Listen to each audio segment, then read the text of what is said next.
All right, everybody, shalom, and welcome to the Yishai Fleisher Show.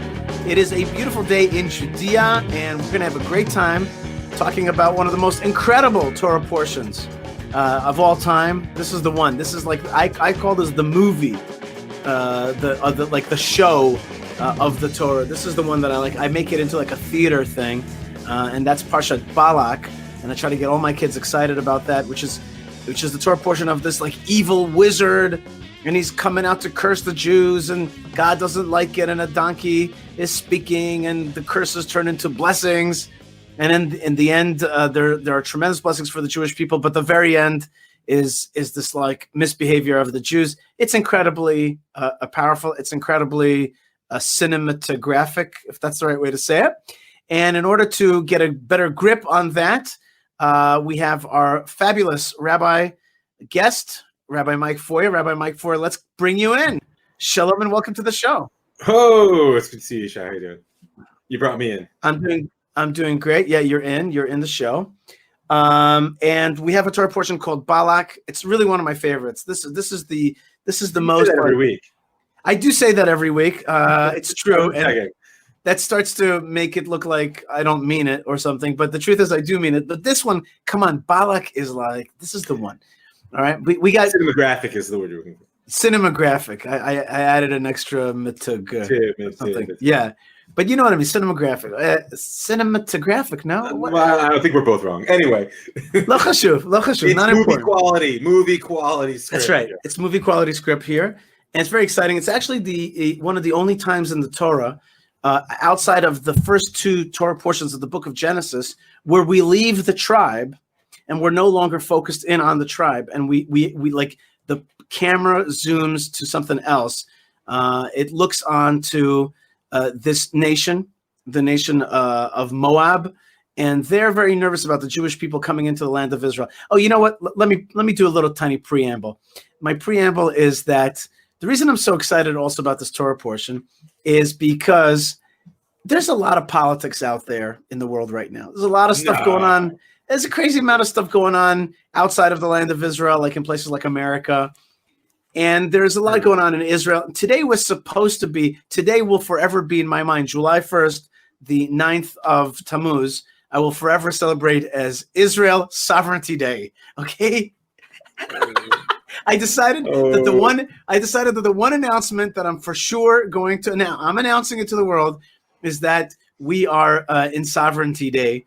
Here in the land of Israel, in our land. That's right. And but I'm saying this is really the day that we celebrate it, because we were supposed to get this announcement about sovereignty, and it's getting slowed down, and a million other things.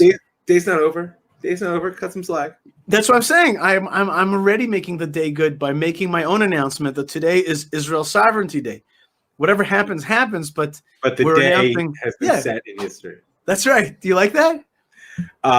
In a cynical sort of sad way. Yeah. Well, here's the thing. The thing is I decided today, instead of getting that scheduled lobotomy, I decided that instead I'm just going to have a great day, and I'm just going to be in a great mood about everything. And so all of my snarky, cynical WhatsApp groups, I was just like, everybody just have a great day. And how did that go over?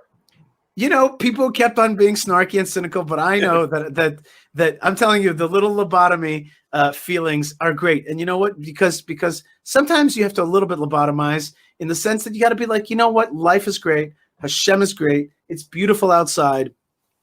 Thank God, we're healthy, and there's other people to pray for. But my point is that I just like, you know what I'm excited about? I'm excited about the Torah portion of Balak. That's what I'm excited about. That was my preamble. Okay. All right. I actually, one other tiny preamble for you, sir, is that today we have a dedication for the show. Today's show is dedicated to Dr. Mort Farber, whose Hebrew name was Mordechai, and he passed away this past April of COVID-19 complications. Okay, Dr. Mort Farber. He was quite ill for some months before that, but COVID took him down. He was a dedicated family man, an orthopedic surgeon. He was also a vivacious anecdote teller. He lit up every room with his stories and Yiddish jokes and his anecdotes about his service in the U.S. Army, Navy, and Air Force, and his adventures in Europe and the young state of Israel in the 60s. So you can see he really lived it up. He left behind his wife, Rosie, and 2 children, Sarah and David, and 2 grandkids, and many friends who already miss him dearly. So he was a vivacious, lively sort, and it's a great honor. I love dedicating the shows to somebody because it just gives us koach, gives us like there's somebody that whose neshama is getting a boost from the learning Torah that we're going to be doing today. So that's Dr. Mort Farber. There's other announcements that I have for you later on in the show, but that's the dedication. Fine. You got this nation of Moab. They're nervous because they see that the Jewish people are victorious in wars. They see that they've defeated other nations.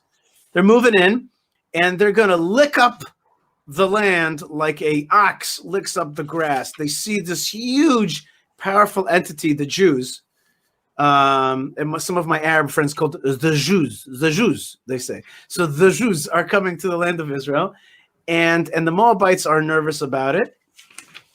And here's the thing, Rabbi Mike Feuer, I respect very much this Torah portion because unlike Sichon and Og, who come out fighting with the Jews physically, the Moabites in this point realize that we got a God war going on. We got a spiritual war, and these people are spiritual, and they've got there's a God that's fighting for them, and therefore we got to go God v God. We got to go, we got to meet them where they're at, and we got to come at them with, albeit an old form, a pagan form. Let's come out and see if we can bring a wizard to curse the Jews, to somehow get their God to go against them, to not go with them, to not fight for them. And that's the way we're going to defeat them. Maybe just push them out. They won't come into the land. So I thought to myself, hey, at least respect. At least this guy's not talking to me now, as though there's no spiritual aspect of it, like some, of the modern political thinking where it's always like, oh, it's about land. Oh, it's about rights. It's about two-state. No, it's a spiritual battle. And they bring out a spiritual cursor to undermine the Jewish people. What do you say? Yeah, I'm not so sure Moab understood it that way. I mean, Balaam, the sorcerer himself, definitely understood that as we'll get to when we get to the end in his seeing of Israel and Amalek sort of in inverse. But I think for Moab it was as you said, they're afraid because as has happened many times before, this sort of migrant people has come out of the wilderness to take the good green land. And yeah, we have God behind us, but I'm not so sure that to Moab that was key issue. I think they just understood that if Sichon and Og couldn't do it on a military level, then we got to reach for the big guns. And Balaam for that part of the world was indeed the sort of chief cursor on the block. He's good. He's the big bad magician. Right, he's the big bad wizard. Now, what's so interesting, last week you and I had a great discussion. Really, a lot of people enjoyed that discussion. We talked about finding archaeological proofs for the past. We talked about if that's important or not important, or how should we relate to it. And then I took out something. I said that my mother had sent me an article from Biblical Archaeological Review, which talked about that there's been 56 biblical personalities, that evidence has been found for 56 personalities. They've been proven to exist. One of them, and one of the most famous ones, is the story of Balaam. Yep. In fact, in an area in Jordan, in a place called Deir Allah, not related to Allah the God, but just a place called Deir Allah, a Dutch archaeologist in 1967 found I think it was like a wall painting fresco, and it's called the Book of Beor, son of Balaam, son of Beor, like Sefer Balaam ben Beor, and it's obvious that he was a internationally famed wizard, and some words, including the name of Hashem that we use, which is Shaddai, which is the name that refers to God's procreative fertility, and that kind of language is used in this week's Torah portion, which is rare, very rare in the book of Bamidbar, the book of Numbers, but it's found on those walls in Deir Allah, and his name is found right there. So all I'm saying is he was indeed very famous, and that has been proven to be true in that time.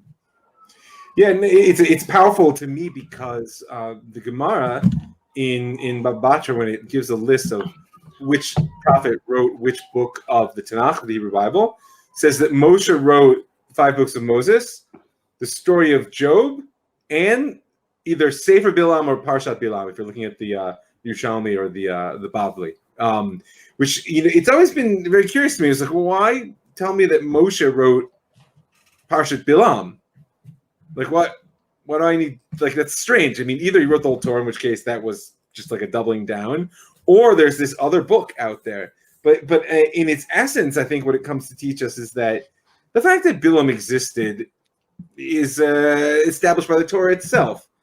The fact that we tell the story the way we tell it is what the Torah really cares about. It's very similar in terms of like the sort of Gilgamesh saga, which tells a parallel story to the Noach saga, and other things that, like Hammurabi's Code, which presents certain legal principles which are parallel, although very different than those of the Torah. Is that it's not always in the Torah what the sort of an absolute something out of nothing that you're seeing. Torah is God's guidance for humanity, for Am Yisrael in specific, so therefore it's often working upon things which existed, but presenting them in a light which is the sort of proper path for humanity to take. So this is a great example. I mean, I imagine that Bilam in his day was quite popular. Right. For the Moabites and everyone who lived over in present-day Jordan, he was like the gatekeeper. He kept these nomadic, semi-nomadic peoples out from the good green land. And one could understand that as a real source of power and pride, et cetera, et cetera. It's not the way the Torah presents him. The Torah presents him in the sages even more so as one of the embodiments of the failure of human spirit. Even though the details of the events might look the same, the moral and the lesson, and therefore the guidance it offers for our own behaviors is vastly different. Well, I think another way of saying exactly what you're saying is that there's a battle here, not just between the Moab and Midian as opposed to the Jews, and not only between the gods of these people, but really between the pagan outlook, which is this idea that you can control God if you put enough sacrifices here, or say the right incantations, or just get him at the right moment. You can control God. And the completely different paradigm, which is the Jewish people's paradigm, which is God controls the world. God created us. We're here to serve him. He's not here to serve us. And there's a battle between, and we have a relationship with him, not a gain relationship, but like really a service and a loving relationship, a partnership to create this world. It's a totally different paradigm. And so in the story is embodied that battle between these two perceptions of really human life and a relationship to the other God. No question, and so much of the pagan view is reducing God to the junior partner, so to speak. Right, like you said, it's that through the right sort of manipulations, I can rule over the gods. Whereas the story of the Torah is understand that we are partners, but that we're subject to God's will. So the theme, I think, in this week's Torah portion for this show today, I think is. I've reduced it to one word. One word. Control. Control. Not too late. Control. Who's the controller? Who's the controller? Who is the controlling? Who is the controller? And not the comptroller, but the controller. And you have here first thing right off the bat, you have the issue of control. You got these messengers. They come far away to Balaam from Balak. King Balak sends messengers to Balaam, and they say to him, "Come with us, curse this nation." Immediately, the first thing he says is, "I've got to ask God. I've got to talk to him because I don't have full control. Let me understand that." And then God says to him very famously, "What did these people come to do?" And what was explained to me by Rabbi Ed Shalom, which I think is a fabulous explanation, is that whenever God wants to meet you halfway, give you a chance to repent, give you a chance to explain yourself, he does it in question form, as though he doesn't know. Like, so why did these people come here for? And go ahead. I mean, it goes all the way back to the first question asked in the entire Torah, right? Which is Ayeka. When God calls out to Adam and says, "Where are you?" It's not a question of location. It's a question of where you at, right? Like, what's happening for you? So yeah, it's an invitation. Absolutely, right. It's an invitation. That's a great explanation. God comes to him and he says, he asked him. Balaam says to God, "These people want me to curse this nation." God says to him, "Sorry, buddy, this is not a nation to be cursed." Why? Because it's a blessed nation. Lo ta'oret ta'am. Do not curse the nation. Don't go with them because it's a blessed nation. Well, they go away and maybe weeks later come back to him again with another offer, a more lucrative, a more inviting offer. Better deal. A better deal. Again, he says to them, look, I don't have control. I have to ask God or else he won't let me speak. God says to him, if these people are inviting you, then go with them. But the missing language is, what's missing is, but you're going to do exactly what I say. Yeah, well, it's interesting in itself because, some people balk at the way the sages characterize Balaam. Balaam is characterized in the most negative light by our sages.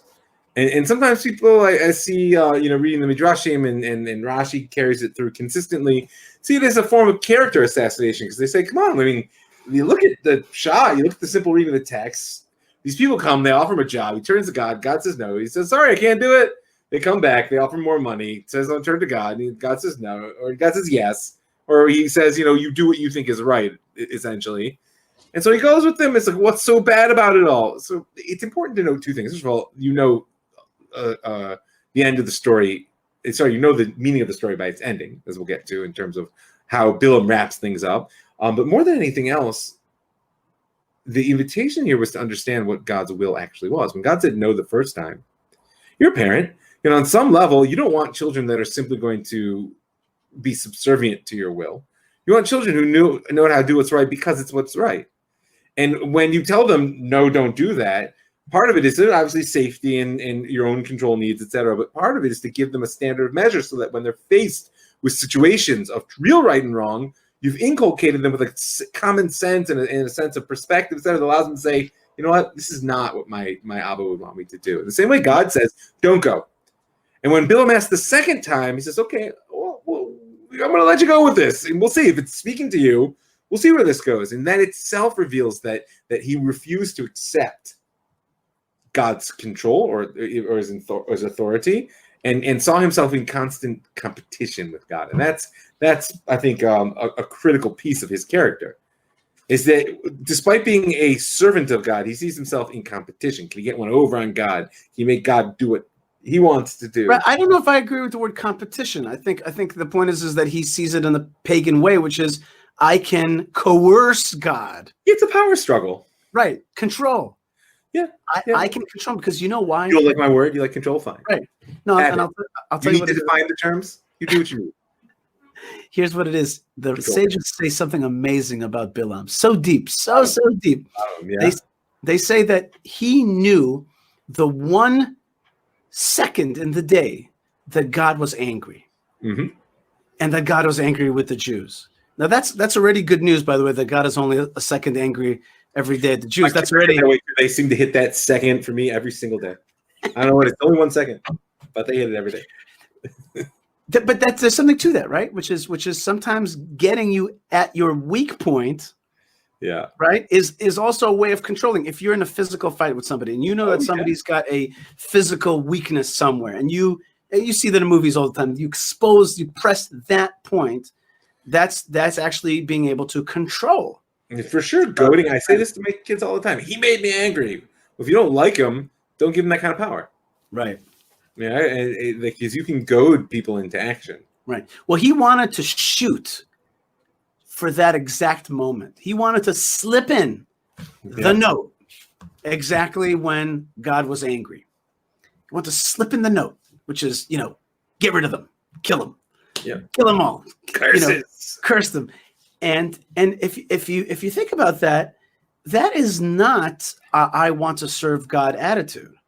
That's I want God to work for me attitude. That's I'm going to control him. I'm not interested in his will. I want to know how to seemingly exploit God for my will.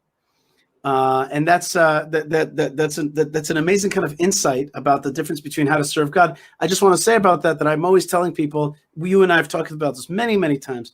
When you go to pray in the morning or anytime when you pray to God, remember, part of it is asking, but part of it is also standing and doing your praise, your work as a servant.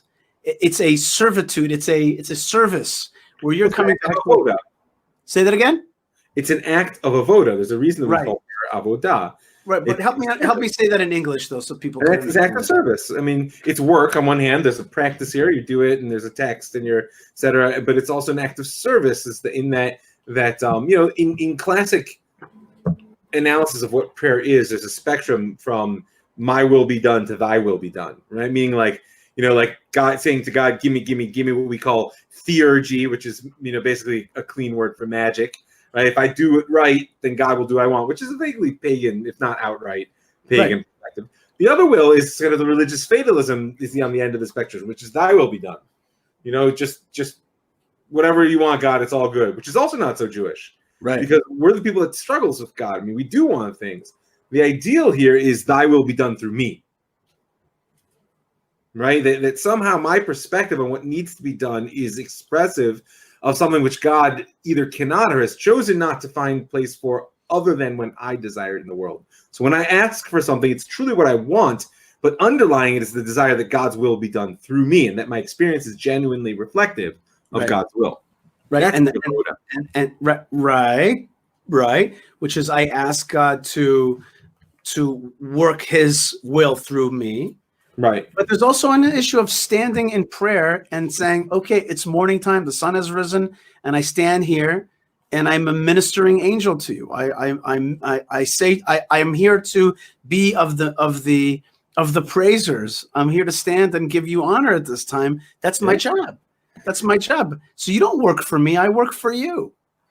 I mean, that's why that is the introductory, that's the lead up to asking for something, because that's what puts the proper consciousness in place, that you don't end up with the gimme attitude, but you also don't end up with the self-nullification of like, no, nothing matters.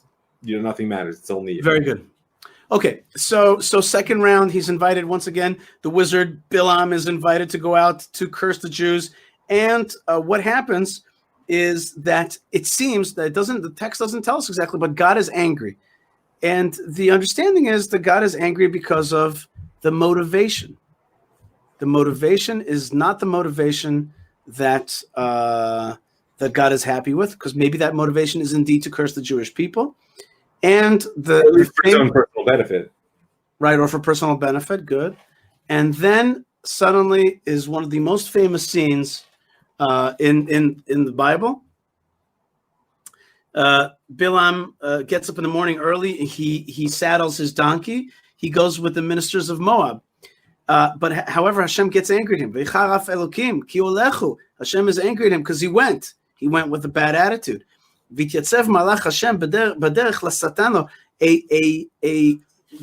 angel of God stands in his way in order to thwart him.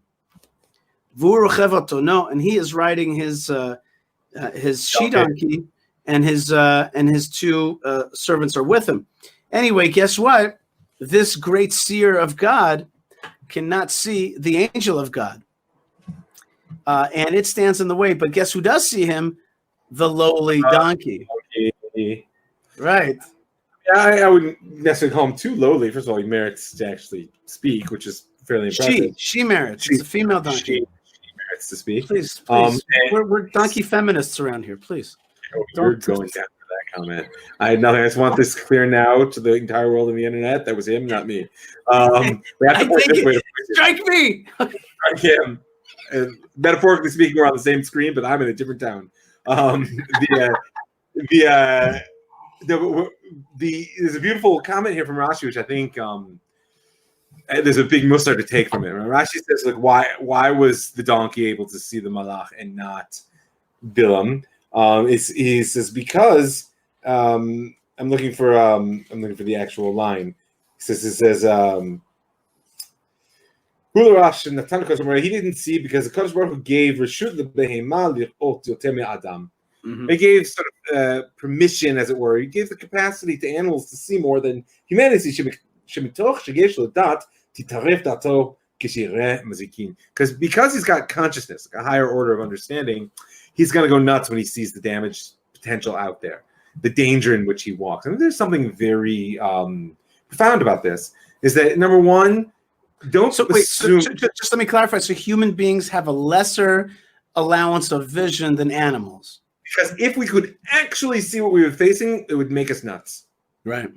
Our very capacity for consciousness and for understanding necessitates a limited vision, because we would not be able to hold it all. Whereas animals just see, but they don't panic, they don't stress, they don't worry, they don't freak out. Right? And I think there's a couple points in Musar in here. First of all, the simplest is don't confuse dot with vision. And sometimes, as we've spoken about in other contexts, like Chushim Ben Dan, which is Hamev and Yavin, like too much intelligence, too much analysis, too much understanding prevents you from just seeing what's right in front of you. That's right. You just can't see it. Number two, recognize the grace which is sometimes given in a limited vision, because the reality is that sometimes what you need to do is just push forward with what you know is right. And if you were able to see the risks that you face, you would never do anything important at all. And I think that there's a very profound tension in what Balaam represents there and what his donkey represents. I like that a lot. The she donkey sees this angel with a sword drawn. And we have very few times that we see the angel with the sword drawn, but it's a kind of a biblical image. It's not going to end well for somebody. Right, but there's a chief of God's wars out there. Joshua meets this same angel. We see that same angel with King David, where he sees that angel with a sword over Jerusalem. According to many traditions, the angel of the hosts of the Lord is Michael, so you just be careful. That's right. We're pro Michael. Okay, just okay, all right. Just checking. I was going to make a joke, but I'm just too afraid of the think police out there. They're gonna cancel you. You're like, you don't even need to be canceled, dude. You were never platformed. Yeah, I can be deplatformed. They can deplatform my face off. I can't. You know what I mean? So somebody out there may not like what I'm saying. Okay. Anyway, I'm not going to talk about that anymore. Doing something good. You got the donkey. The donkey first is going the wrong way. Then it's squishing him against the wall, and then finally it cowers. At that point, the whole time he's hitting this donkey mercilessly. Finally, the donkey opens its mouth and it says, "What have you?" God opens the mouth. Donkey. Right, God opens. Right, the donkey's mouth is opened by God. The she donkey says, "What have I done to you that you have hit me these 3 times?" Yeah. Balaam says, man, lay off the rod. Yeah, what's up with that? What are you hitting me for? What's going on? Vayomer Balaam laton. He says to the she donkey, "Ki talalpi, you're making fun of me, or you're messing with me." Lu yesh cherev b'yadi. Had there been a sword in my hand, ki ata haraktich, I would surely have killed you right now. What's so ironic is that this great wizard doesn't see that indeed there is a sword that's drawn against him. Okay, so he does not understand that. But the donkey also is forced basically to mock himself in front of. Don't forget, the Sari Moab are watching this all. Right? Here they just shelled out every last penny to bring this guy to kill an entire people with a curse, and he's like, "If I had a sword, I'd get you, donkey." They're like, well, aren't you the magician, like nation slaying guy? Yeah. He can't handle the donkey. Yeah, it's a good moment. The donkey says something to him, which I think is very deep. The donkey says something. The she donkey says to him, it doesn't say there was an angel before me. It says something very different. It says, "Am I not the she donkey which you rode from your youth or from forever until this very day? Do I deserve like do I deserve this kind of treatment?" Or that's one way of reading it. Or what's another way of reading it? Like,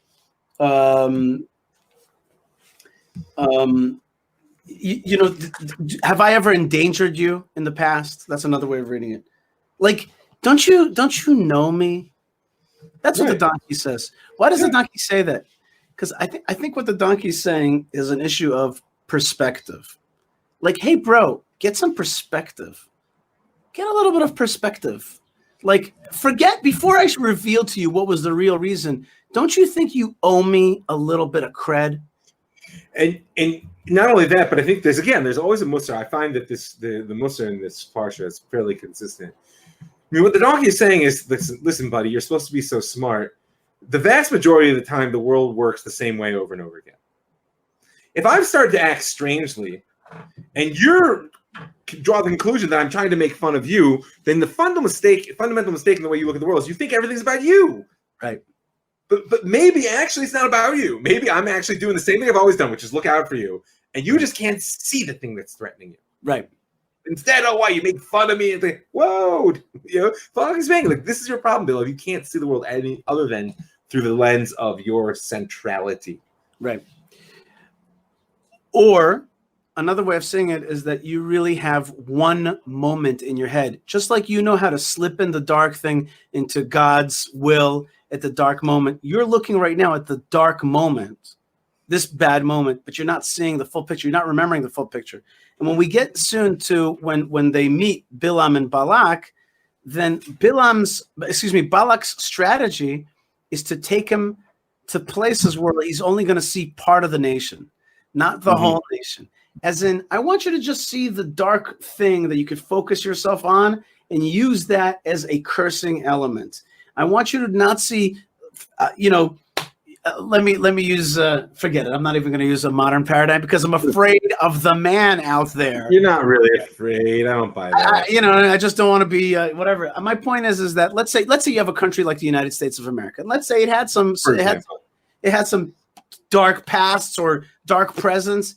But if you focus in on that video and you understand that this is the police department, that this is America, and you're willing to go nuts on it because you're willing to focus on this dark moment instead of saying, hey, there's a lot of beautiful moments that we're not thinking about. That's what the donkey's saying to him. Look, right now it's an unpleasant moment, but are you going to curse this world? Are you going to curse me? Or are you going to look at the bigger picture? The same thing with the Jewish people. Are you going to look at the dark thing that you can find? Or are you going to look at the beauty of the grandeur of when you see the Jewish people together? By the way, I want to tell you, Rabbi Mike, I recently had one of the most religious moments for me recently was when I think I told you last week that I went to my friend's apartment. You know that on Derech Hebron, there's these two giant apartment buildings. They're like 25 stories tall. Sure. They're like twin towers. Yeah, I know exactly. My friend purchased an apartment on the 20th floor. I went to his apartment on the 20th floor. It's got a view onto all of Jerusalem, including the Temple Mount. Yeah, from there, for sure. I'm telling you, man, I stood there. My hands went up like this. I was like, and you're not even a Cohen. I was like, I see you, God of Israel. I witness you now. And it was because seeing the whole of Jerusalem, the whole of the Jewish people, like 600,000 Jews together, that kind of concept. To see the bigness of it all is like to be marveled, to be awed. Yep. So says the donkey to Balaam, like, don't look at the smallness, man. Look at the big picture. Right. And that's why the parallel to God opening, which is why I made the emphasis that God opens the donkey's mouth, is Vayagel Hashem et einei Balaam. That God basically rolled back what was covering Balaam's eyes. And I'm going to keep going with the Musar in this, is that as educators, as human beings, certainly as people fighting the narrative war out there, you have to challenge the frame. You have to challenge the frame. If you step into, whether it's the language frame, annexation, sovereignty, whether it's as something as simple as like I'm just finishing up, please God, tomorrow, last episode in my series on the 6-Day War, and the question of like how did it become the 6-Day War? There's a very powerful frame that actually gives an entire narrative about what the war was, right? And at the same time, you're putting the frame in, but you also have to be willing to challenge the frame. Right? It's very interesting. I just discovered there was a series of interviews with soldiers about the trauma of their experience in combat that was done immediately the days after the war, and the military censor suppressed it. And it was eventually released sometime in the late 90s or not so long ago. And someone made a documentary movie out of it. So there's all kinds of like grumbling. Oh, the military censor, why did they erase this narrative? The answers, I think, are manyfold. One of them is because actually though it was real and important, it was not fundamentally the story that Am Yisrael was telling at that moment. Therefore, it was excluded from the frame. Right. Now, the question is that it's been put into the hands of the haters at this point, because it's being used as a tool to deconstruct. 6-Day War, as I'm sure you know, is right now it's like full-scale assault on what that war was and what it was meant and how it actually happened, and we were actually Goliath and not David, and like everything. We were talking about last week, like on every front. This is the 6 Day War is getting hammered. And just to remind what we said last week, which is there's an effort out there to deconstruct, devolve, turn into dust all intellectual things that give strength to the Jewish-Israeli narrative. Post-Zionism, 6 Day War, who are rabbis, what is the Bible, what is archaeology? Because the 6 Day War is a passion. Like when you say 6 Day War, you're talking about a war that fundamentally created a new world, right? And you know what the Arab world calls it? Yes, I do. 1 second. We have Naksa. Yeah, which means what? The really bad day, the really bad 6 days. No, the setback. Isn't that great? Isn't it great? Because they were so ashamed of what happened. There's a setback. There's a setback here, people. Like, no. Like, if we're going to talk about it, we're certainly not going to call it like a revolution in 6 days. We're not even going to call it the Nakba catastrophe. No, it wasn't catastrophic. It's a setback. Although, in all fairness, 73 almost made that a true name. We have to get back to the project because we only have limited time. But I do want to say to you one phrase, and we'll get back to it maybe at a different time. First thing, I'm going jogging this afternoon, and guess what? I'm going to be listening to. I've listened to only the first of your 6 Day War episode, but I'll be listening to more today. So I'm excited. It's like a bit. I'm done. That's okay. I have a lot of running to do. The other thing I want to tell you is we don't have time for it right now, but my theory is the 6 Day War is used by Zionists, and the Yom Kippur War is the war of the post-Zionists. Oh, yes. Okay? They use it, and it's exactly the opposite. We had surprise in the 6 Day War. They had surprise in the 6 Day War, and in the Yom Kippur War. We had superiority in the sky. They had superiority in the sky. We got land. They got land. Okay, it's an exact inversion, and the dunema, is that the right word?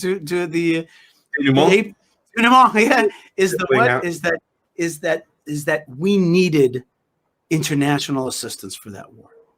Yeah. And that is one of the right. And that's one of the main narratives of the left is you're not alone. You are not alone. And that, of course, but you can't make it alone. You can't make it alone. Yeah. And what's interesting is we come back to this parsha. That's a nice segue, which is the famous phrase in this week's parsha. One of the big prophecies is Am levadad yishkon, a nation that dwells alone. Ubagoyim lo yitchashav is either not counted amongst the Gentiles or is not part of their system, or should not consider what the nations say. Okay, let's get back to it. It's only because of your limited time that we have to go fast here. Here we go. Oh, now you're blaming. No, not blaming. I'm excusing. You're gonna blame me for everything. It's all about control. It's all about control today. Okay. Okay, they meet Balaam and Balak, the employer, the employee. Okay, and they get to work, and the way that they're going to get to work is that they're going to go up on heights. Now you have to really see this, and if you've been to these places, you can really imagine it. The Jews are parked in the Jordan Jericho, Al Yarden Yericho. It's right. A big flat plain. It easily holds millions. The plains of Moab. It holds millions of people. It's totally understandable. And if you're above it, if you're now to the east, right in the mountain range to the east, there are going to be many different spots where you can look down and see the whole nation. A little bit here, maybe a big picture of them. And they're going to go up 3 successive times. And 3 successive times, Balak, the king, is going to set up an altar, sacrifice animals, and then hope that Balaam is able to curse the Jews. It just said 7 altars, just for the sake 7 altars. Right, good. Okay. So the first time they go up and they do the 7 altars, which is, by the way, a lot. Think about it, friends. 7 altars. It's not a small barbecue here. We're talking about a big, lots of rocks, lots of people, lots of effort, lots of animals. It's a schlep and a half. This is a big ceremony here. Okay? Schlep and a half, by the way, is a technical Jewish term. All right? That's the way we do things, through a schlep and a half. Okay? Hopefully not, but often yes. Yeah, oftentimes it's a schlep. And the whole darn thing is a schlep and a half. Anyway, so So I told you I'm in a good mood today. Like, forget it. I see this. It's contagious. Thank you. That's right. So he says. So this is the kind of the starting canon is this beginning shot is that he says, I've been invited to curse the Jews. They called me from this faraway land. Please curse for me, Jacob, and say bad things about Israel. However, what I'm meant to curse has not been cursed by God. And the anger that I'm supposed to foment is not there. God is not angry. All right, and that's basically the theme throughout. Which is that God is not going to curse because this is not a cursed nation. And then, so that's the first one. And Balak is like, whoa. Excuse me, Balak is like, bro, that is not what I hired you for. Yeah. Stop. I don't think you understood. I don't think you understood what I'm asking you to do here. That word means what you think it means. Right. I'm saying curse the Jews. What does Balaam say back to Balak? I told you, I'm not in control here. By the way, the rabbis say that God put like as though he put like a piece of metal in his mouth to keep his mouth open to force him to say what he wanted to say. They go to another place, and he says, what does he say to him? Balak says to Balaam, you'll just see the very edge of the Jewish people. Just see a little bit. Right. Efes katzeu. Just can you see the stinky element of the Jews? Because I'll tell you the truth, there are stinky elements in the Jews. If you could just focus in on that. And you know that narrowness of vision, I think, also, by the way, gives us a sense of power and control. I mean, again, we're staying out of by consensual agreement, we're staying out of the American discussion. But don't undervalue the sense of control that totalizing thought gives you. If I can characterize something as all bad or all good, it gives me a tremendous sense of comfort and control, because then I know exactly what it is, I know exactly how and I have defined it as such.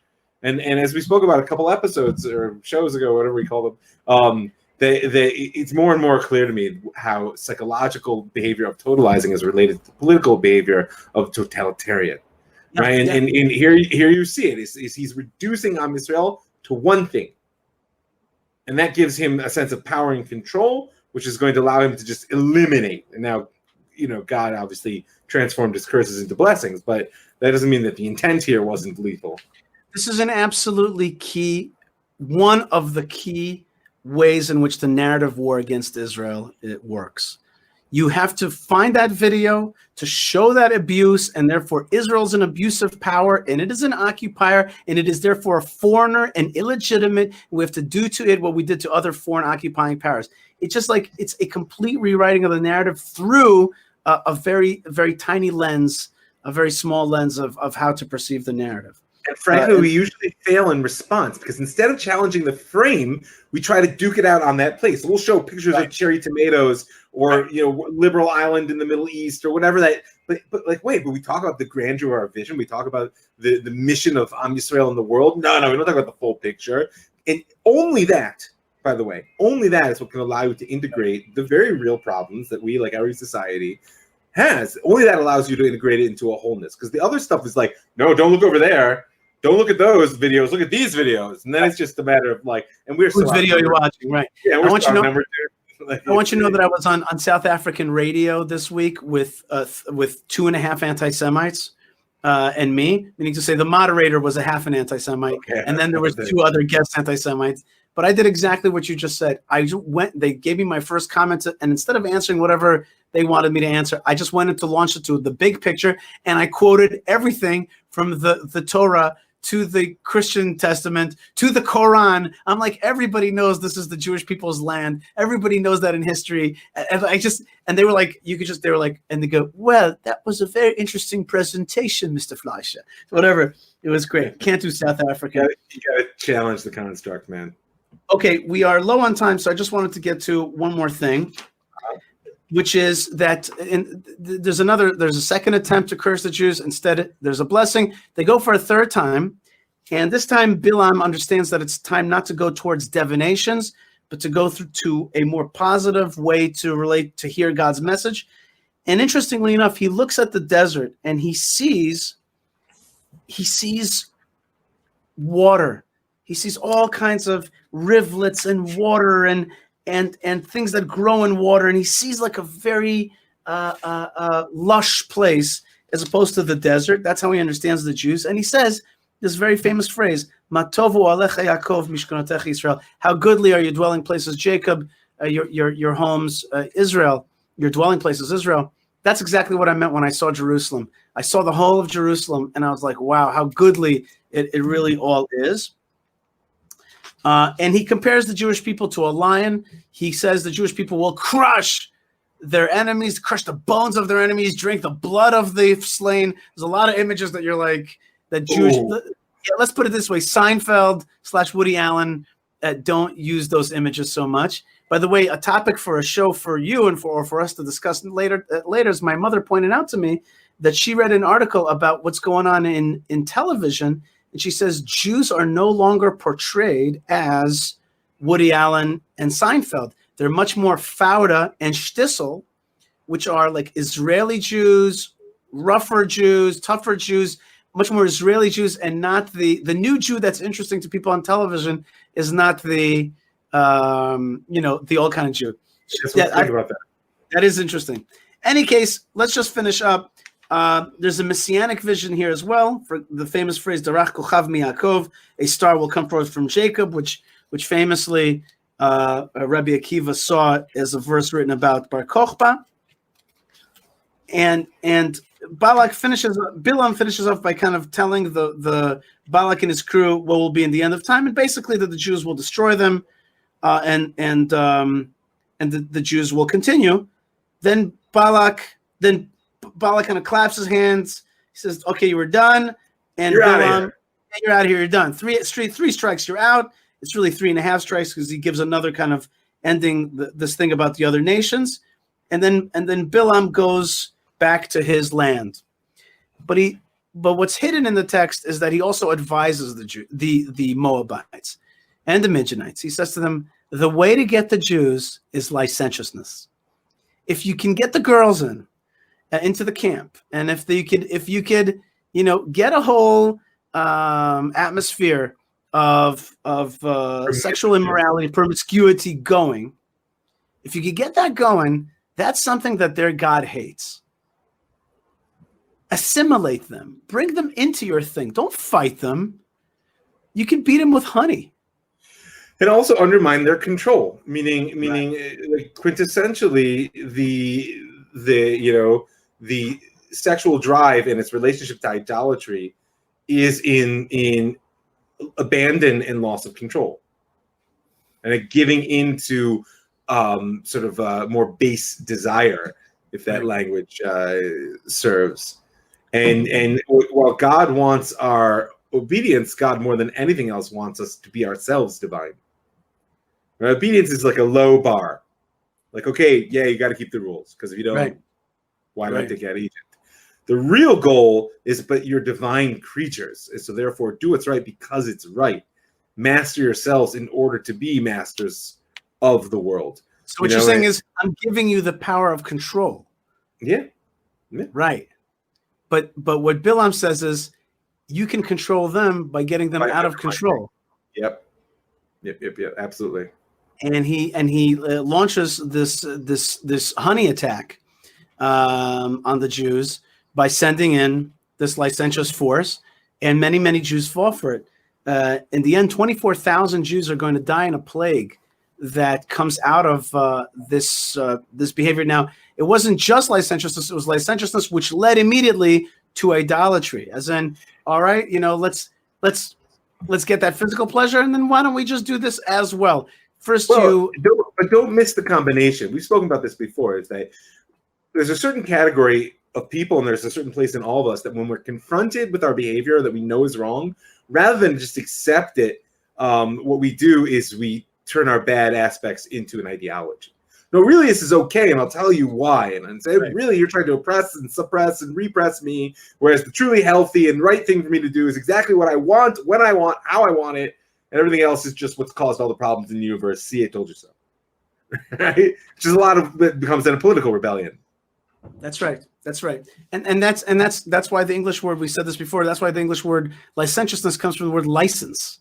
Yeah. All right. Yeah. You get licensed to do it. Any case, the final act here is that we had this beautiful. Don't tell people. We can talk about it next week. Right. We talk about it next week. Right. We do that every year, but like you had these this beautiful story about the effort to curse the Jews, but instead they all came out as blessings, and there was this evil prophet who was forced to fulfill God's will. Here, you're going to need a person who comes out from the Jewish people and is able to bring them back up through heroism in the face.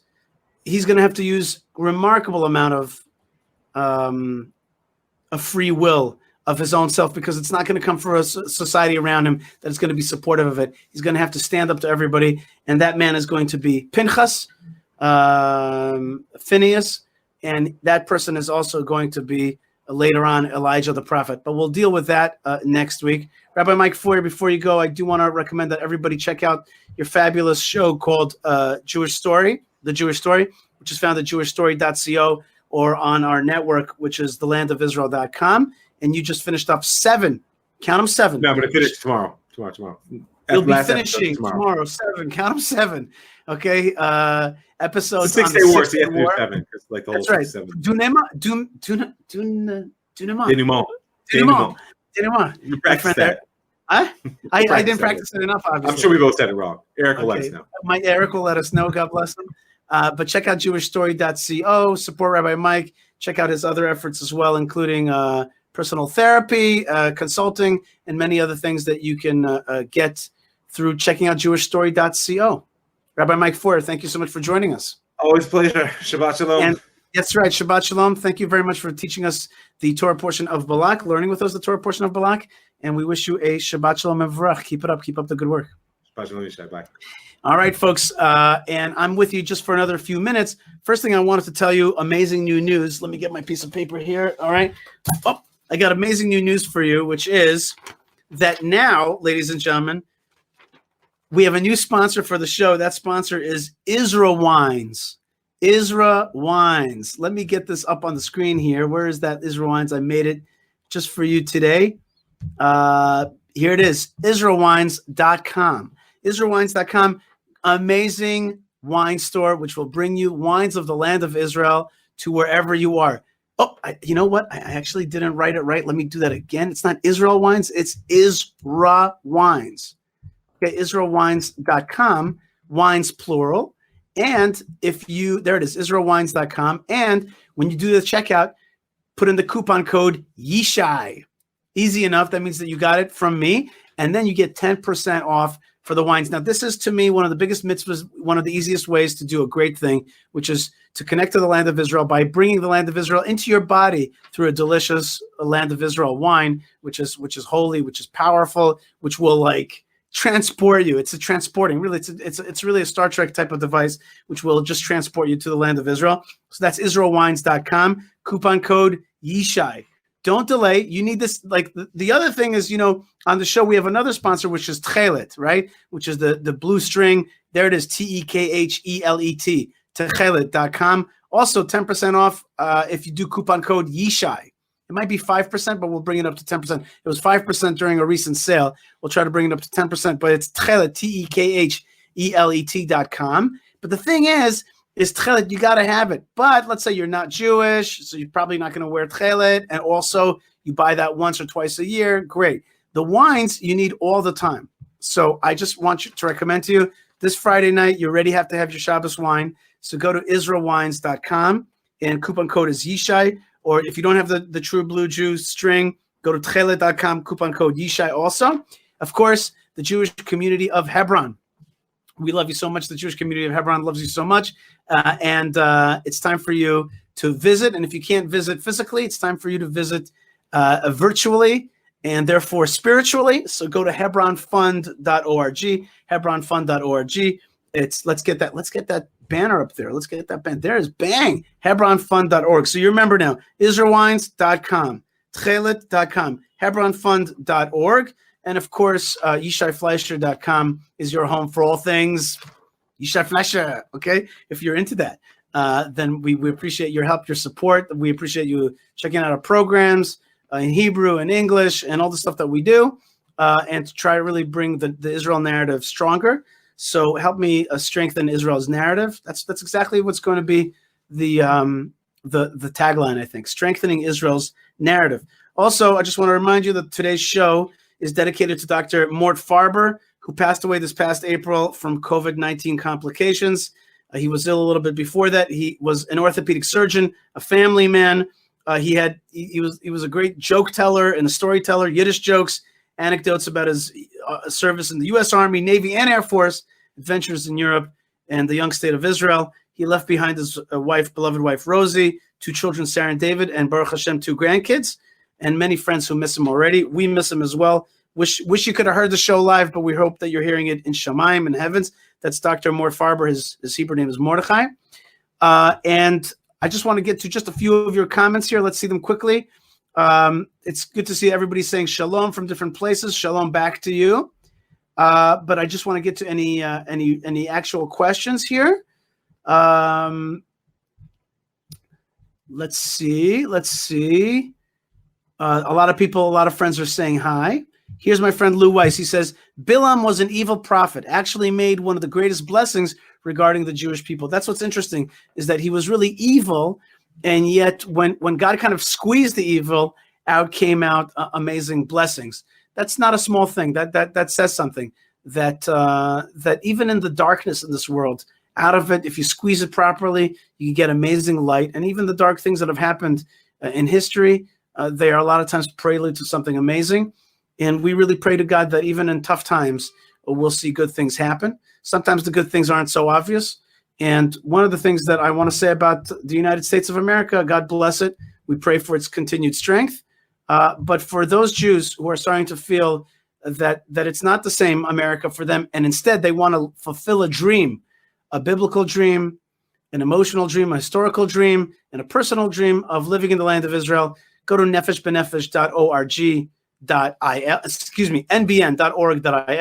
nbn.org.il, and consider filling out a form to start your process of moving to the land of Israel. So that's really cool. Back to comments. Mark Rice says, we were talking about TV shows and how Israelis are now really the main way that Netflix shows and others portray Jews. Mark Rice says, Wonder Woman, right? Of course, Gal Gadot is Israeli. Although the movie Wonder Woman itself is quite Greco-Roman, she is an amazing Israeli, of course. He writes, how much tougher can it get? A strong Jew, a strong Israel. Why shouldn't TV reflect the reality on the ground? Slowly, we Jews are starting to act strong instead of apologists. Hopefully, full annexation will be another tip in the right direction. Amen. Mark, thank you very much for that comment. And indeed, Israel is becoming stronger. We are waiting for full sovereignty in the land of Israel. We're still fighting that battle. And our friend Sibur Amadu says, Israel of today should be mindful of the sin of licentiousness, or the opposite, living righteousness, so as not to be. Licentiousness and promiscuity is something that is so easy to fall into, and Jewish people, like everybody else, have the possibility of falling into that. We have to always be very careful to sanctify our eyes, to sanctify our mouths, what we say, what we eat, what goes in, what goes out, to sanctify our ears, that we don't listen to evil speech, and to sanctify our bodies, to make them holy, to make them about union, about serving God, and not about desecration and selfishness, and really work to perfect ourselves in the service of God, not to perfect ourselves for ourselves, but to perfect ourselves in the service of God. All right, folks. So once again, I want to thank you. You know who's the best sponsor of the show? It's you. Wherever you are, you have a tremendous love of the land of Israel. You want to strengthen the Israel narrative. You want to drink wine from the land of Israel. You want to be part of an amazing thing. If you've listened to me for the last hour, then that means that you are a lover of Israel writ large, the land of Israel, the people of Israel, the God of Israel, of course, who creates this whole world. You're part of something amazing when you plug into the story of Israel. So I'm sending you blessings from the land of blessings, shalom, and only good things, and only brachot. Brachot mi eretz brachot. Blessings from the land of blessings, and lots of love to you and to all of my friends that are out there that are saying shalom to me. Shalom to all of you. Thank you so much, and we'll see each other soon.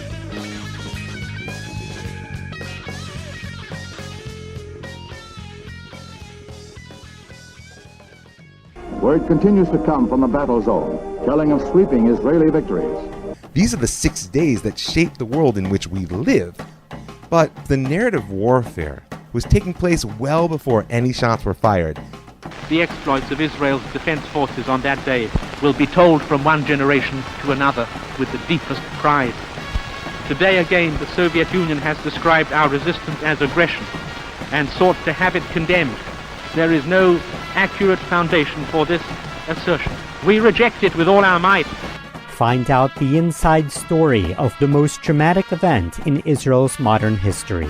That's The Jewish Story with Rav Mike Feuer, every week on the Land of Israel Network at thelandofisrael.com.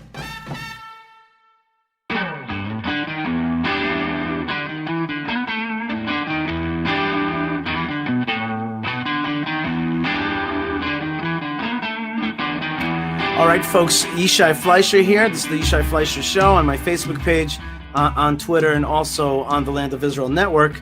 And this half hour is not going to be an easy half hour because we're talking about a really intense story that happened to a good friend of mine and his family. Chaim Silberstein was one of the first people that give me a job here in the Land of Israel. And I worked with him at an amazing organization called Keep Jerusalem, which is a public diplomacy organization doing policy and advocacy for Jerusalem. Chaim Silberstein and his family lives in Beit El. And there's a famous kind of intersection in Beit El where people stand and hitchhike.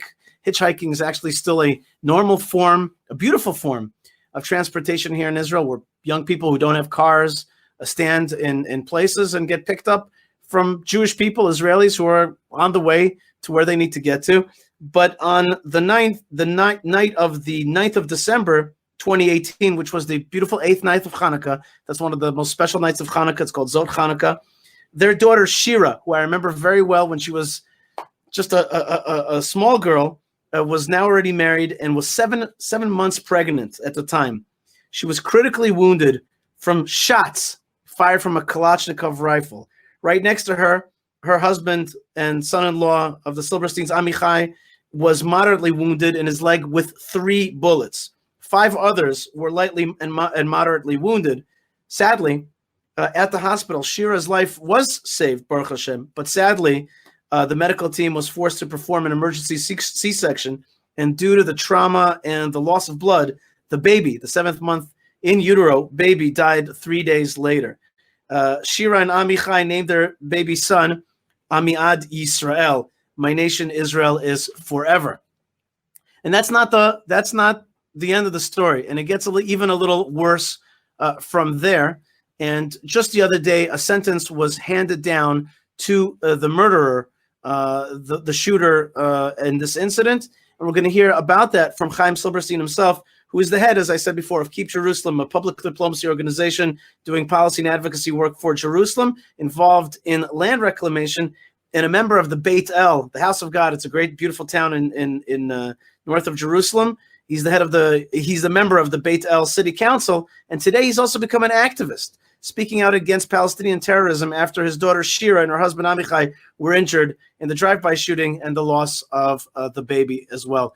Chaim Silberstein, thank you so much for joining me. And I'm sorry that, you and I have known each other for so many years. I'm sorry that we had to talk about these things. But you sent out a message just the other day that the murderer of the one who perpetrated these crimes has been sentenced with 4 life sentences. Before we get to that, I want you to tell me the story. Tell me about that 8th night of Chanukah, one of the most beautiful nights of Chanukah, which turns into a nightmare. Hi, Yishai, and shalom to all the viewers and listeners. Yeah, it was a very tough night, a very tough period, unexpected that happened to us. I was at a meeting that last night, actually a political meeting in Bet El with some of my faction members, and I got a call from my son-in-law who told me that they'd been shot, and he was trying very hard to be calm. And I said, how Shira, obviously, and he said, Lo madhim, not fantastic. And he's a quiet guy, and I understood from that her situation is not good. How old was Shira at the time? They were 21. She was 21, he was 22, I think. And they'd just been married for 10 months. And she had fallen pregnant with her first baby, and we were all very excited, 7 months pregnant. And just in a few seconds, in 10 seconds, all of that came to an end. But thank God, Shira and Amichai were saved by an absolute chain of miracles. I don't have the time to go into it, but we counted more than 30 miracles that happened from the beginning until the end of her hospitalization. That's just, I'll just share a few of them with you. But the shooter, the vile Hamas terrorist who'd already served 12 years in jail and got released in 2017, and at the end of 2018 recruited his brother Salah, who agreed to drive the car for him, and he drove past that fateful night with a Kalashnikov rifle, opened up the window of the car, and my daughter Shira and Amichai and others were standing at the bus stop waiting for a ride.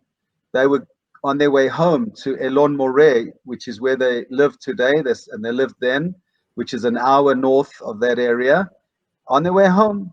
And he opened fire, and Shira was hit in her hip area. It went through the back of her thigh, and out. That's a place of blood loss. Well, what happened was that the bullet ruptured her femoral artery and vein, which is just the worst, blood vessel to rupture, because it's an artery that shoots blood down to the lower area of the body, and she just lost a fortune of blood, and she was on the floor, and Amichai dived on top of her to try and protect her, even though he had been shot 3 times in the leg. And other people, scrambled all over the place, and the army responded, but the driver had already left the scene of the crime. And the first miracle was that it was an MDA station just about 300 meters from the place of the incident, and the paramedics heard the shots.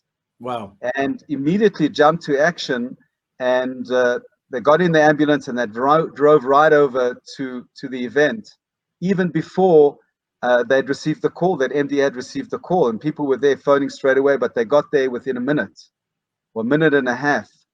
And Bensi, who is a very experienced paramedic and who Shira owes her life to, he saw the situation and understood how serious it was. Amichai had tried to stop the blood was gushing out, and he understood that it's a critical situation, and he decided to evacuate her immediately, even though the protocol of MDA says that you cannot evacuate a wounded person until, in a mass casualty situation, until another ambulance arrives. But he heard that the other ambulance was only going to arrive in about 5 minutes, and he understood that she didn't have 5 minutes. And he just saw the other wounded people, evaluated that none of them was critically wounded, and decided to evacuate her. Wow. And Amichai didn't even let on that he'd been shot. He was just so worried about Shira, screaming, Shira, Shira. So when he tried to get into the ambulance, they said, who are you? And he said, I'm the husband. And they said, well, sit in the front. And he just sat in the front with the driver, and Bezalel, who was the paramedic, and Bensi was the driver, started racing towards Jerusalem. So first miracle was that they were so close and got there so quickly. On the way to Jerusalem, the road to Jerusalem was blocked because of construction. They were building a tunnel there, and they saw by Waze that it would take them about 45 minutes to reach the hospital, and they realized that they didn't have 45 minutes. And they fortunately remembered that there was a road that the army uses, an axis that bypasses this road. You're talking about in Adam. Near Adam, right, just past Adam. They call it Sirlin, and they screamed on the army radio to open up this access so that they could use that road and bypass all the traffic jam. Wow, that's quick thinking. And the army said to them, "We'd love to help you, but this is a dangerous road, and we only allow bulletproof vehicles on this road." And it just so happened that the ambulance that they were driving in was one of 5 bulletproof ambulances that Sheldon Adelson had donated recently to MDA. Wow. So they said, "We're in a bulletproof ambulance." They said, "Okay, you can go." And instead of taking 45 minutes to reach Jerusalem, they reached Jerusalem in 19 minutes to Shaarei Tzedek Hospital. And because they hadn't even had time for another medic to get into the ambulance, they'd gone so quickly, Bezalel needed to put in equipment and IV, the intravitro into her body, to put liquids in her body, in her veins or whatever. But he needed somebody to stop the blood flow, and there was nobody there. So he asked Shira to put her own hand in her 15-centimeter wound. Right, the exit hole was 6 inches, 15 centimeters, and she did. She was conscious, and she put her own hand on top of her own wound to try and stop the blood, which I don't know where she found the kochot, the power, the strength, the internal strength to do that, but she did it, and thank God they reached the hospital. Just almost when they reached the hospital, Shira was saying to Bezalel, "I'm seeing gray. I'm losing it," and he was great. He was just keeping her conscious. No, don't worry, hold in. You're another few minutes. And actually, what happened was he informed the hospital that they should prepare for 2 eventualities. One very bad eventuality, and the other, prepare the trauma room. And when they reached the hospital, she was barely alive. And they immediately, thank God, the Shaarei Tzedek team were fantastic. They received her. They took her straight to the trauma room and then to the operating room, and they operated on her for 6 hours. Now they had to do 2 operations, I guess. Actually, there were more issues that they needed to deal with. But yes, they did an emergency C-section, and they had to stop the blood, and there were many things that they had to do there. We nearly lost her twice during that operation. There was a real close call, but we were just there with friends and family, praying and davening and saying psalms and tehillim. And after 6 hours, the surgeon came out and said she's seriously injured, but she's stable. And she lost 5 liters of blood. It's more than 80% of her volume of blood in her body she lost, and they pumped in 50 portions of blood and supplements into her body to just keep liquids in her body and blood. It was just unbelievable. And when she came out of the operating room, they wheeled the stretcher past me, and I didn't even recognize her. She was so bloated, full of liquids. I didn't recognize her. Really? But thank God, they took her to the ICU, and she was on a ventilator, respirator for a couple of days, and as we know, she got out of it. Amichai also went into an operating theater, and they operated on his leg, and thank God there was a great miracle there that the 3 Kalashnikov bullets that injured his leg, that went into his leg, none of them actually hit a vital blood vessel or organ or bone, and so the damage was nerve and muscle, but not artery or something like that, or bone, which if a bone shattered, there's a good chance he won't walk again. So he's walking. He's got a some impediment there, but thank God he's pretty good. So the baby, right. as you know, was born. The baby was alive, but with very, very bad brain damage and loss of loss of blood and loss of oxygen, very critical way. And after 2 days, when Shira woke up, they offered her to see her baby. They told her the baby will probably not survive. And Amichai and her and us and a few others went into the ICU of the baby, and she held the baby. She met her baby for the first time. She spent 10 minutes with him and left him forever. And at that time, when she first held her baby, with tears in her eyes, she said, we will not let them break us. We will bring more children to the world. Am Yisrael Chai. The nation of Israel lives. And that was a very heart-wrenching moment, but a great moment. We pray, please God, that she'll have the capacity to bring more babies to the world. But the story doesn't end there, does it? No, it doesn't. And a couple of days later, the security forces discovered, they found out who the perpetrators were, which is unbelievable how they did that. And they managed to apprehend the brother Salah, the driver, who resisted arrest, and thank God they eliminated him. And the next day, his brother Assam, who had escaped to another place, actually to his parents' home. This Assam was the same one who was the original shooter, correct? That's right. And you say that he had spent already 12 years in jail? That's correct. For previous terrorist incidents. His father is Omer Barghouti, who'd spent 20 years in Israeli jails. So you're talking about an infamous clan. Marwan Barghouti is a relative who's currently in jail for 17 life sentences. We're not talking about a peace-loving Arab clan. And unfortunately, he the next day went to the Givat Asaf junction with the Kalashnikov rifle and a handgun. So it was the same junction? No. Shira and Amichai were shot at the Ofra, outside the settlement of Ofra, the community of Ofra. And this second incident happened at a junction a couple of miles before that, south of that, at the turnoff to Beit El, as known as Givat Asaf. But it is the same. It's a very related region. It's close by. We're talking about a few kilometers, 2-3 kilometers between them. Correct. Very close by. He got out of the car. There were some soldiers standing there and civilians. He opened fire with a Kalashnikov rifle, and on the spot murdered 2 soldiers, Yovel Mor Yosef and Yosef Cohen, Hashem Yomkom Damam. And he very, very seriously injured Nathanael Felber in his head, who survived, but is in a very difficult situation till today. And also injured Shira Sabag, a resident of Beit El, also in a very similar place where Shira got injured.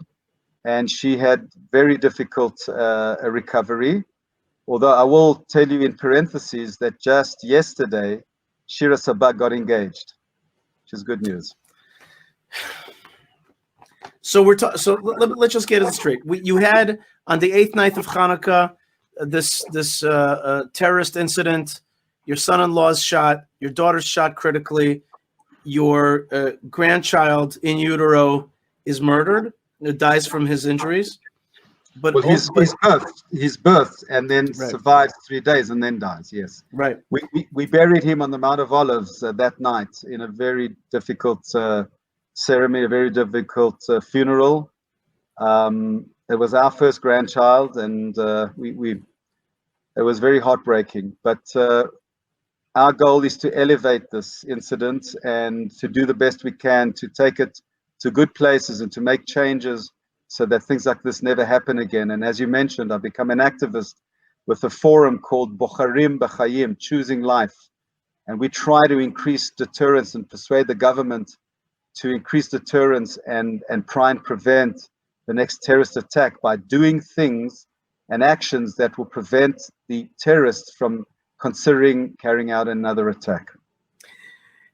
And this Assam Barghouti, just a few days later, goes and almost at the same place nearby, murders 2 Israeli soldiers, and a third one Nathaniel Felber is not murdered, Yovel Mor Yosef, Yuval Mor Yosef and Yossi Cohen were both murdered. They're young soldiers. I think, as I recall, they were in the Netzach Brigade, Yehuda. correct?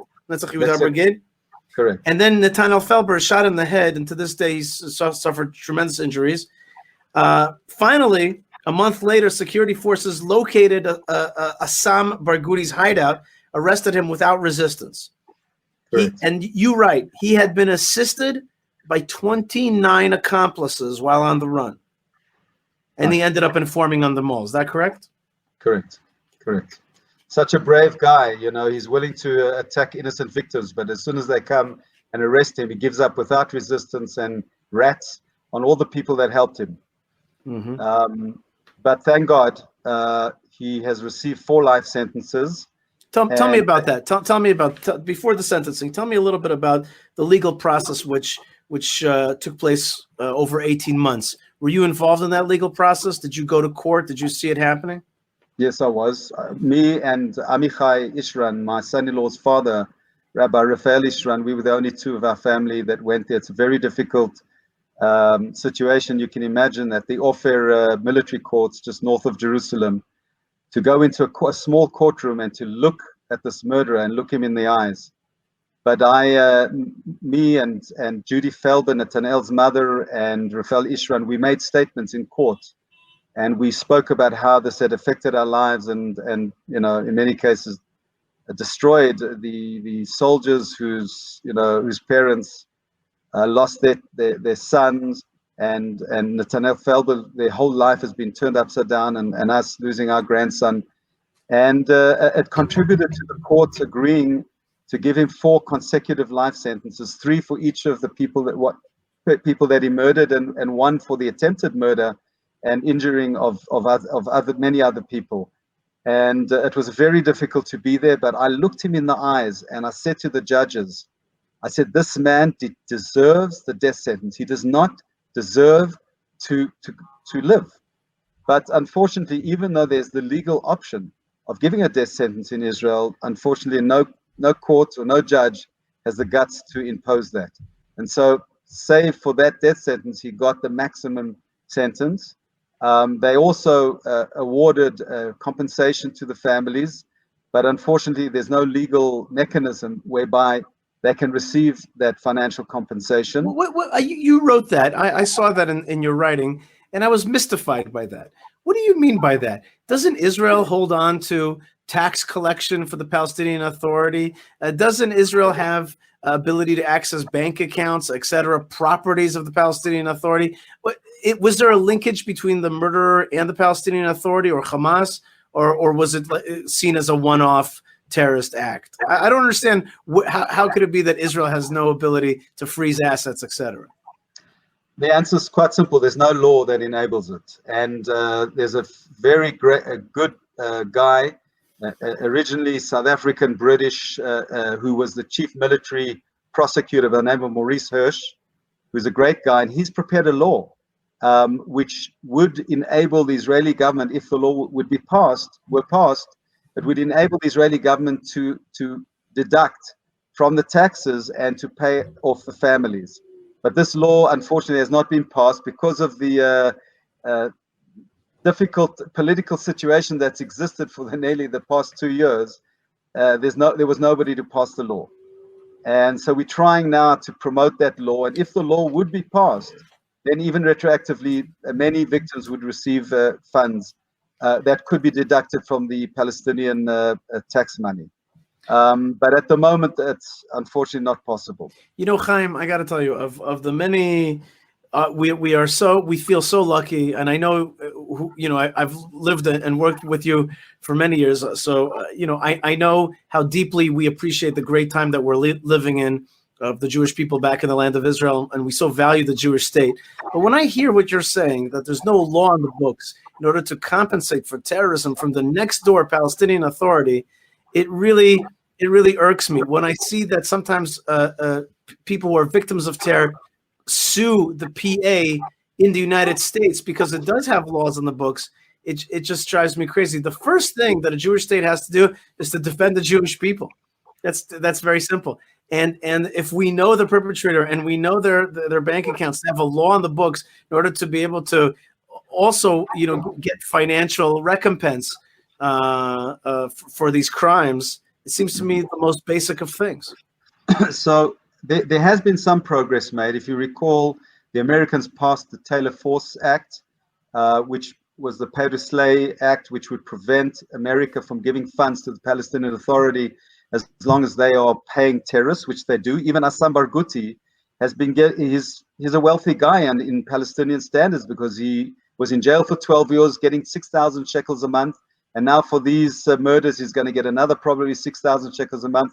You mean that the Palestinian Authority is going to pay money because he is a perpetrator of terrorism, which is a value, and so he's going to get he's going to collect Social Security because of his action to kill your grandson. He will continue to receive, because he already received for 12 years, 14 years, and he will get, it will probably be doubled. So that's an incentive, right? And so the Israeli government, soon after Taylor Force was passed, did pass a Pay for Slay Act, which allows, under certain circumstances, to appropriate funds that the Palestinian Authority would pay as salaries to the terrorists to appropriate it to Israel or to terror victims. And in fact, in some cases, some of the terror victims have received small amounts from this law. But it does not, there is no law at the moment that enables compensation to be appropriated from the Palestinian tax money, if you understand the difference. The one is to appropriate from the salaries, and the other is to appropriate compensation that courts have ruled that terror victims should receive. That law does not yet exist. But you're working on it. We're working on it. And we're also working to try and increase deterrence, like destroying terrorist houses without the option to rebuild, expelling the terrorists from their villages. Villages are very important to the Palestinian clans. They live in clans, and if you extract them from their comfort zone, that's a big deterrent. And I've checked with international lawyers like Eugene Kontorovitz and Alan Baker, and they say there's nothing to prevent this under international law. The only main obstacle for the Israeli government to implement this kind of stuff is, guess what? The Israeli Supreme Court. Mm-hmm. We have a problem with the Supreme Court a lot of times that overturns house demolitions or delays it. What other deterrences do you think? What about things like residency or work permits or things that Palestinian society gets in Israel, which really make up their livelihood and other things? Like, let me ask you even a tighter question. What happened to these accomplices? What happened to the 29 accomplices that you named? Right, so some of them were arrested and some of them are going to serve sentences, not long sentences, 3 months, 6 months maybe.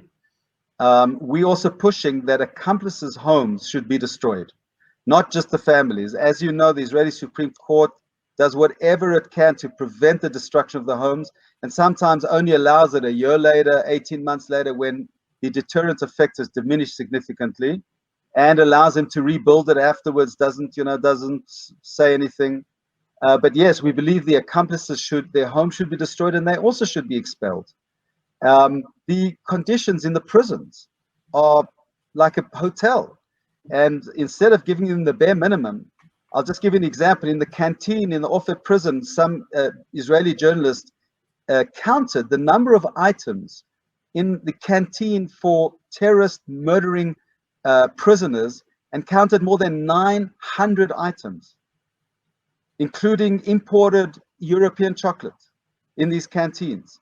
Is this the kind of conditions that we want murderers who murdered Jewish lives without compassion in cold blood? Is this the kind of conditions we want them to live in? Why can't they get conditions that are the bare minimum under international law? Why are we giving them such conditions? And they can study for academic degrees. They smuggle in cell phones that's ignored. They have TV rights, visitation rights once a month. Somebody once called it the Hamas Hilton. And this is something that we want to try and get corrected too. Certainly residency, those that have residency rights in Jerusalem or or even citizenship in Israel, that should be disqualified. and they should not have work permits, them or their families. In other words, we believe that there should be a very, very strong economic deterrent that can, and we believe would have a very strong effect to deter future Palestinian and Hamas terrorists. And the Palestinian state, the Palestinian Authority, what is its yachas, its relationship to these terrorists?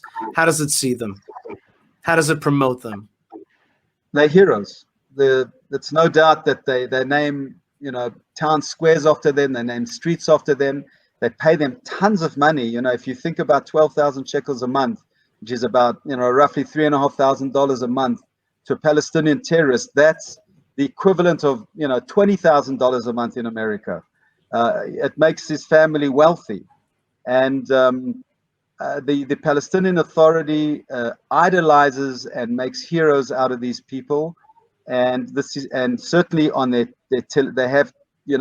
on their television they have these interim spots where they glorify terrorists and again make them heroes in the eyes of everybody, and somebody that young Palestinian Arab children should follow and idolize and walk in their footsteps. And unless and until this incitement and this these methods are stopped, there's no chance at all to have any kind of talks or discussions with any of these Palestinian Authority people. And I just wish the rest of the world would wake up to these realities. Yeah, the rest of the world is going to follow suit when we wake up to these realities.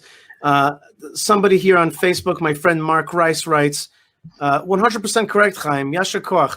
Please let us, the audience, know how we can help. That's what Mark is asking. Do you have any answers for him? Is there any way that lay people around the world, in Israel and around the world, can be part of this battle? Is there any way that people can advocate for that law, or in any other way, maybe help the victims, of course?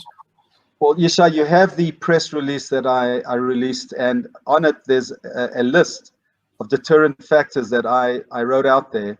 And I would love it if you could share it with your viewers and your listeners. And we need to change the narrative. We need to put that into the narrative, and that people become familiar with those steps, so that when they're talking to, first of all, friends and relatives and whatever, and certainly if they're talking to the elected officials, both in Israel and outside of Israel, that this becomes part of the lexicon, part of the narrative. So that when the time comes that our organization and others put the real pressure on the Israeli government to pass laws and to change policies, that is also public opinion that stands behind this. And I think that's very important for us, and to spread the word on these issues. Yes, absolutely. That I would say that would be a primary way to help. And also, if you have audiences that you would like me or others in our organization, in our forum, to speak, whether it's in English or Hebrew or other subjects, I'd be more than happy. At this point, I'm not traveling, but we can do it on Zoom. And certainly when I travel around the world to speak in different communities, I'd be happy to do that. And also in my organization, Keep Jerusalem, we understand that while the terrorists are trying to uproot us from our land and to terrorize us in leaving important critical parts of our land, the answer is to strengthen our roots and deepen our roots to our land, and certainly to Jerusalem, which is what I'm focused in.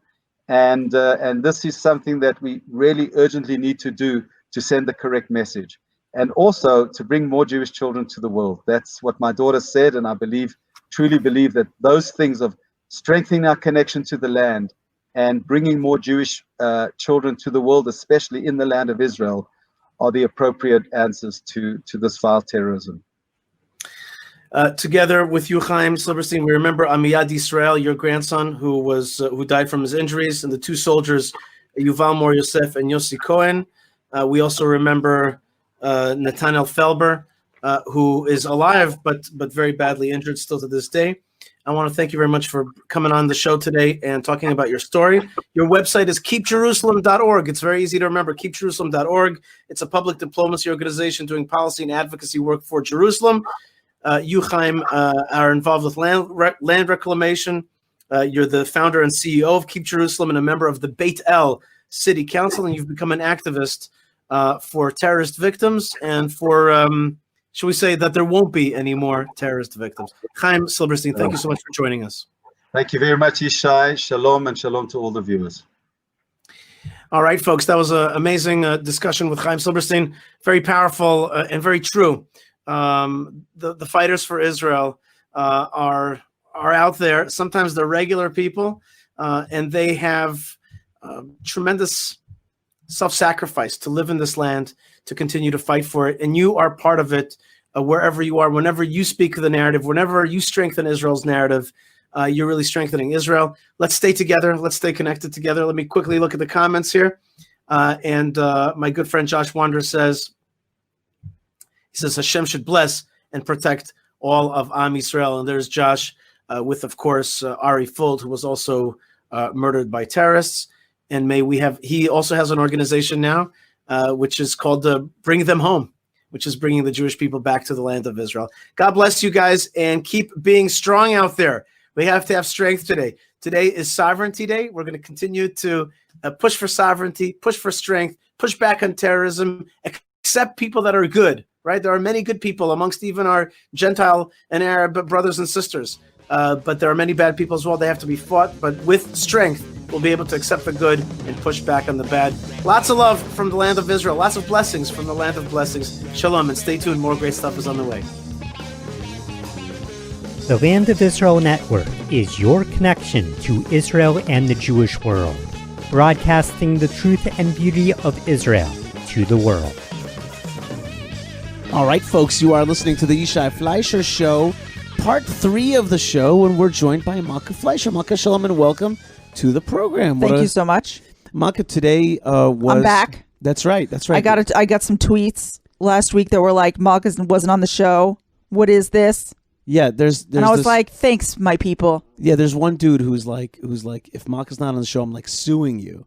Okay, and I'm like, okay. Malkah, I know a good lawyer. That's right. And since you're anyway like live in the same house, right, in the same house, so we might as well just have you on the show. Oh, thanks. Well, I just want to say part 3. We've had 2 great parts. We spoke with Rabbi Mike Feuer, right, about one of my favorite Torah portions, Balak. I'm very excited for it. I'm very excited for the movie that is Balak. I'm excited. That would be a good movie with the kids. Well, no, I like to share it with the Balak kids. Balak the movie? Yeah, Balak the movie. I don't know if it's going to make such a good movie because like the blessings and the curses take up a lot, and I don't know if you could, you'd have to do a lot dramatize of visuals. All that. And then we had Chaim Silberstein on the show. We talked about the incredible challenges that his daughter and son-in-law went through, being injured very badly in a terror attack, along with losing her baby, and then other people that were killed. And it was a very intense half. And now, Malkah, we have you. Now yes, today, here I am to make it all better. Today was a little bit of a funky monkey news day. Yes. Okay, because we were supposed to announce. This is the period of announcing of some form of Israeli sovereignty over parts of Judea and Samaria. That's parts of the land of Israel that we have settled and held on to after the 6-Day War, and they have not been fully incorporated into the state of Israel proper. So we were hoping, because Prime Minister Netanyahu ran on the platform, that this was going to be his major policy achievement, and that was going to be that the state of Israel was going to become sovereign in some of these parts that we've managed to hold on to so well. It didn't happen today, and it's been a little bit of a butt of jokes around the country and on the news. But in order to offset the very sad news, or lack thereof of news, that there is no sovereigntization that has happened, I have decided that there is going to be an announcement made in Israel today. I announce go ahead. Today, wow, drum roll. Today, which is the 1st of July, which is the 9th of Tammuz, is from here on heretofore with shall be known thereof as Sovereignty Day. Israel Wow. Sovereignty Day. I have Do you declared see it. us saluting? The Israel Sovereignty Day recognizes the wondrousness of Jewish sovereignty in the land of Israel. Yay! And though it didn't quite happen today, Not quite. it celebrates the potential that could have happened today. Yes, there's nothing like potential things that could have happened. And I therefore and thereby also move that we should have a l'chaim or two Or a lot more. for Israeli sovereignty. Again, though it didn't actually happen, this day will be marked forth. Now, I said this Yes. to my good friend Alex Trayman, who forthwith Lee. said that he looked it up on Chabad.org and he found that this is the day that the walls of Jerusalem were breached in the first temple, only to be finally destroyed on the Not ninth great. of Av. So it was a tikkun. A Wait, tikkun. what part Sovereignty was the Day. fixing? Sovereignty this Day. thing, this announcement that you've made. I Forthwithly. announce that it is Sovereignty And Day. proclaim. And thereby and forthwith. And I say to you that I am very Wow, proud. I feel so much less like our prime minister really embarrassed us today. Now that you have made this glorious announcement. I think it is glorious because I shall remember it forever as Israel Sovereignty Day. Yes. And I'm very excited about it. It's like Yom HaRibonut. Yom HaRibonut. Yes, has and we happened. will talk about it again next year. You know what though? We will talk about it, and I'll tell you why we're going to talk about it Yeah. because we ain't leaving. I ain't okay? going nowhere. Yeah, That's we're what I'm holding on. saying. We're holding on to this Drinking land. my coffee. Right. We're going to stick here, right here. And so if PM Netanyahu / Pres Trump get it together. But listen what I'm saying. Hey, I'm celebrating. I'm sorry. right now. Yes. Keep going. I'm celebrating. If they shall get it together, Yes. well, good for them. But if they shan't, What do you mean get it together? Today was the day. no, today was the beginning of the day. Today was the day. Today is Prime the Minister day. Netanyahu. Wait. You're so nice, Yishai. You're so nice to Announce. the state of Israel Yeah. and all the things that you want to be so nice. But here's what I'd have to put out the cranky energy here for a second for all of our listeners who are mad, okay? Because there's some of us who are angry out there, and I'm going to take that side right now and Sure. say thisly thus. Declare. Suchly, that Prime Minister Netanyahu on election 73 that we tried to get somebody elected Rocky into- 5000. tried to get, I think it was election number 2. I can't remember. Maybe it was 1, 2, or 3. That Prime Minister Netanyahu was like, dudes, everything's so intense right now and it's so great. Remember when I got President Trump to move the embassy from Tel Aviv to Jerusalem? Remember when I got President Trump to officially recognize the Golan Heights? Remember when we all watched on TV the deal of the century being unveiled? And we were all pretty sure we heard with our own ears something about how the Jews can go ahead and lay claim to their land after 2,000 years and another 70 plus years of the modern state of Israel. And we really, really want to get this done. But we have this crazy election. And if you don't elect me, oy vavoy, what's going to happen? I don't know. Are we going to have sovereignty? To be continued, right? Are you going to vote for me? If you want to vote for me, then you're going to get sovereignty. And I proclaim that if you vote for me and bring me back into this office, that I will apply sovereignty as soon as I get back into office. Well, I checked my calendar, and Prime Minister Netanyahu has been in office for more than a day. And in fact, he's been in office for more than a month. And he's been in office for several months. And then he was like, yo, I wanted to apply that sovereignty, but I'm working with the Americans and we got to super duper coordinate and I can't do anything without them. So we're going to do this all on July 1st. And then everyone's like, okay. No, July 1st was the day that they were going to be the deal that they had with the Blue and White Party was going to be the day that he's going to assert some kind of sovereignty, but there was a freeze on that until July 1st so that the government wouldn't jump right into it. Right, and he's like, I will respect you guys because I'm my finger's on the trigger. Because I'm ready to roll here. I got my spurs on. Okay, I'm ready to do this right now, okay? Ride.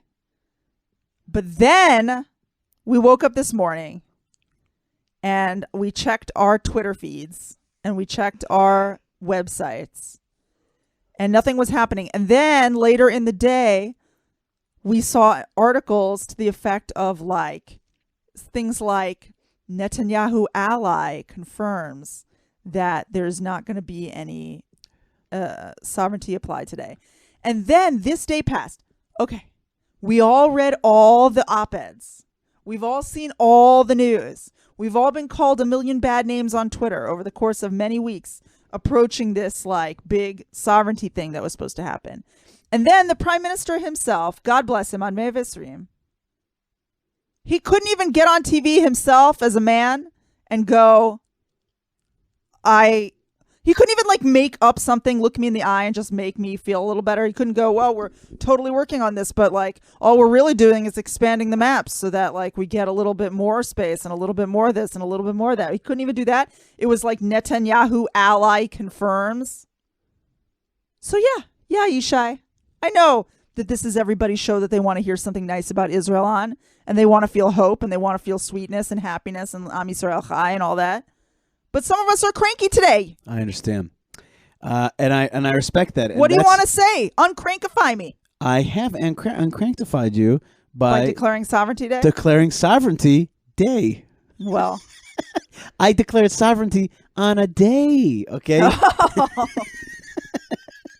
We took this day and it's ours. That's right.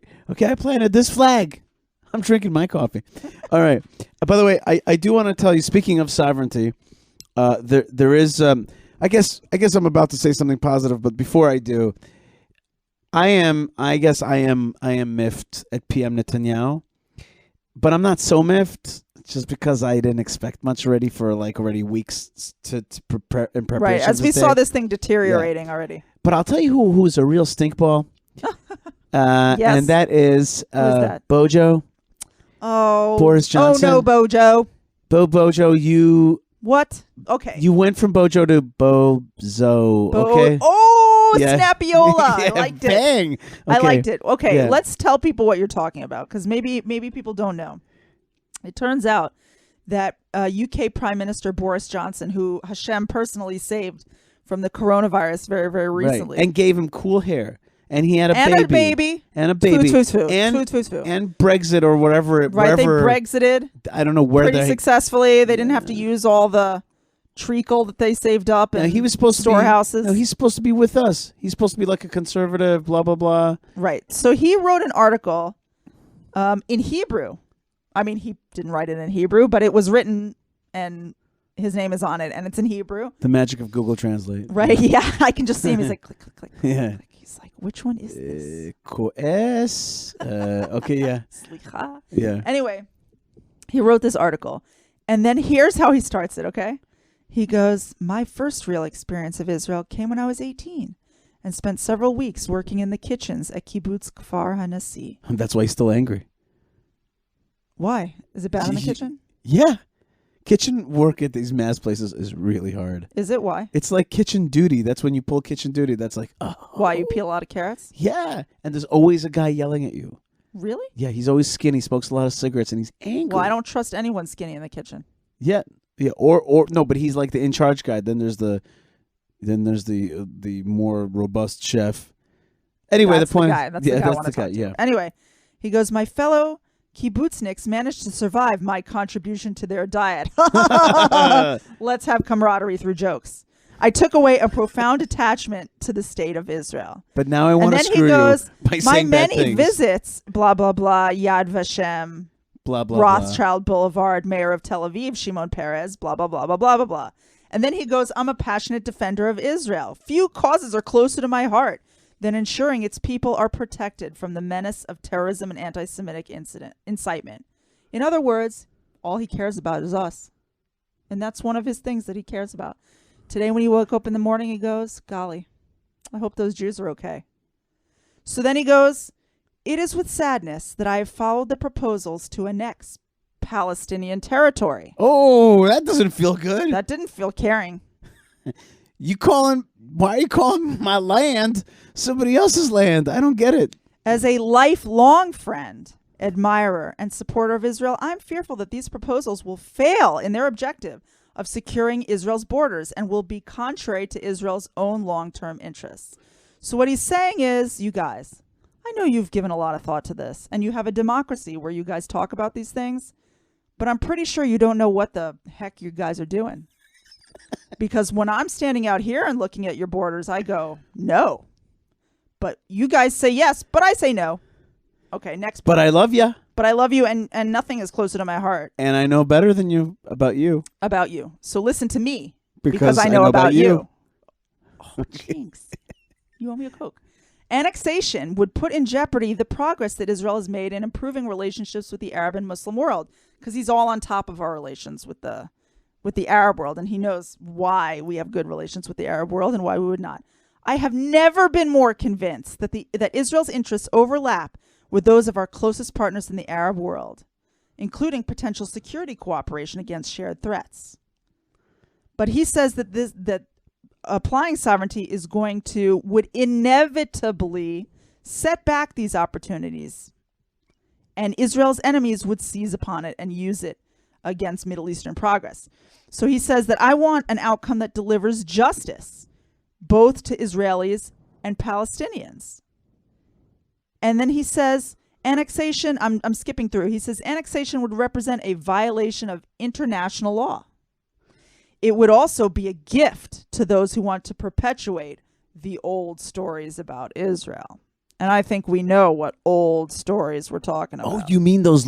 You know those old Nazi stories? Those crook-nosed Jews those control the world? Powerful. Oh. You know why Jews have big noses? Because air is free. Oh. Jews steal, and they're cunning, and they always want more, and they're never satisfied. And they're also evil. And don't forget, they bake somebody else's... Kids into in the matzah. We wouldn't want and they're stealing land as according to international against we international wouldn't want to law. remind anyone of those old stories by saying something like, we're going to remind people of the old stories. No. And he says, he's like, I profoundly hope that annexation does not go ahead. And then he goes, if it does, the UK will not recognize any changes to the 1967 lines, except those agreed between both parties. Basically, we're not agreeing to any border that Israel says it has, unless the Palestinians are like, yes, we totally agree to that. Remember when there was a Holocaust and the British were in charge of the land of Israel? Great job. In order to facilitate the Jewish state, but at that very moment... Oh, you got to sneeze? Bless Yeah, you. I got to sneeze. Oh.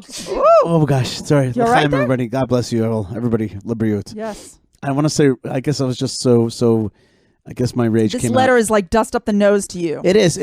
Do you remember the time when the British were in charge here in the land of Israel and their job was to help establish a Jewish state? But guess what? There were these Jews fleeing Europe, which is one of the rationales why the Jewish state was reestablished, to help those Jews not be murdered by murderers in Russia and in Europe and Poland, places like that. But at the very time when the British were in charge of helping create a state of Israel so that people could flee to the land of Israel from the bad guys, the British created a blockade and blocked Jews from coming back to the homeland, which they were supposed to set up in the first place. Maybe it had something to do with some of those old stories. Yeah, or maybe they knew just a bit better for us. What would be good for us? Concentration camp? All right, now here's or land of Israel?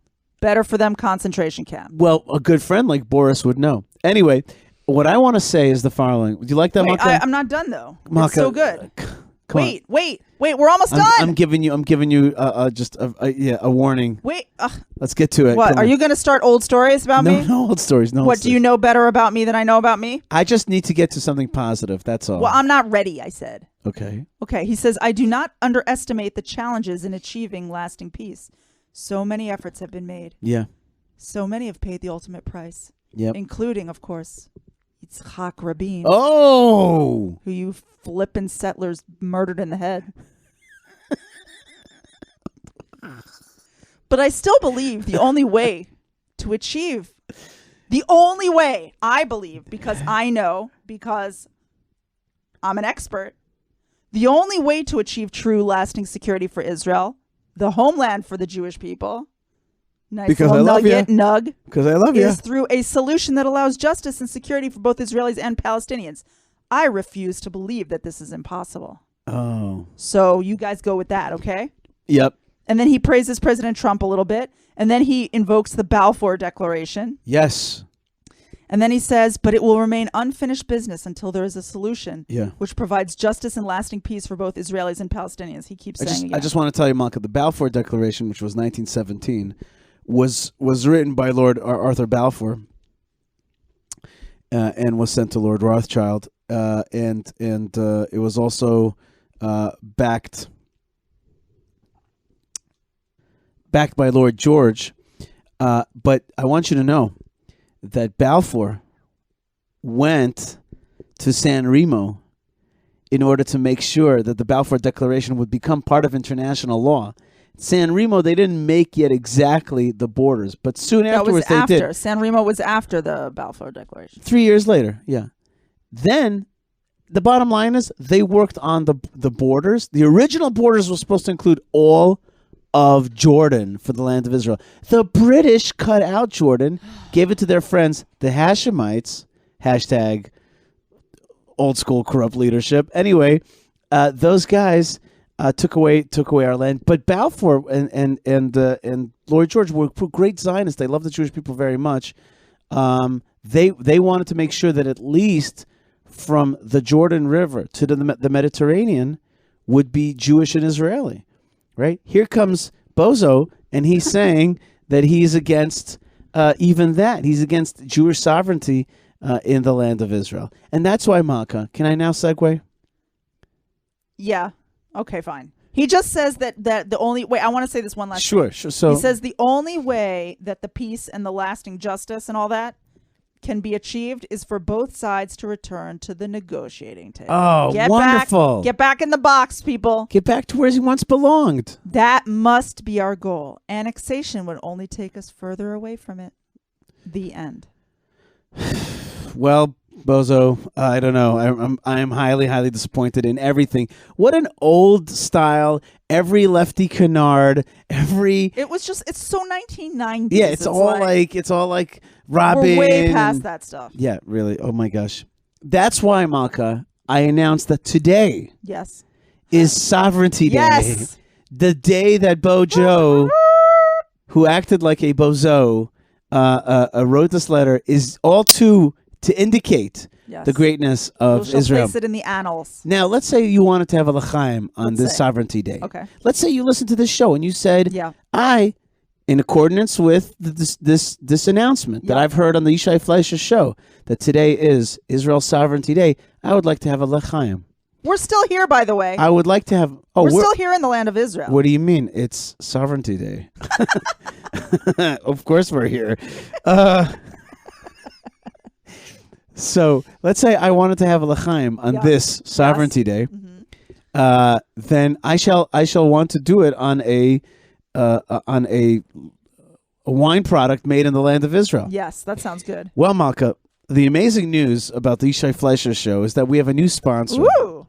That's right. We all remember our favorite sponsors like the Hebron Fund, connecting to Hebron through hebronfund.org. We remember that we want Tchelet, the True Blue Jew string.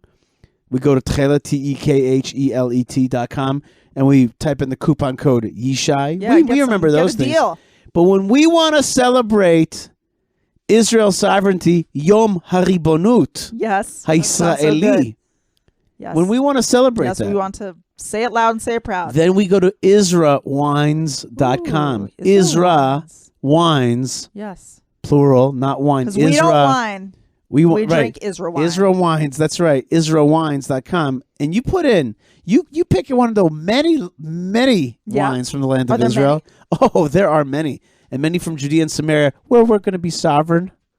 We're already practically sovereign anyway. Other parts of the land of Israel where we're already sovereign. Any case, you can have either young sovereign or older sovereign.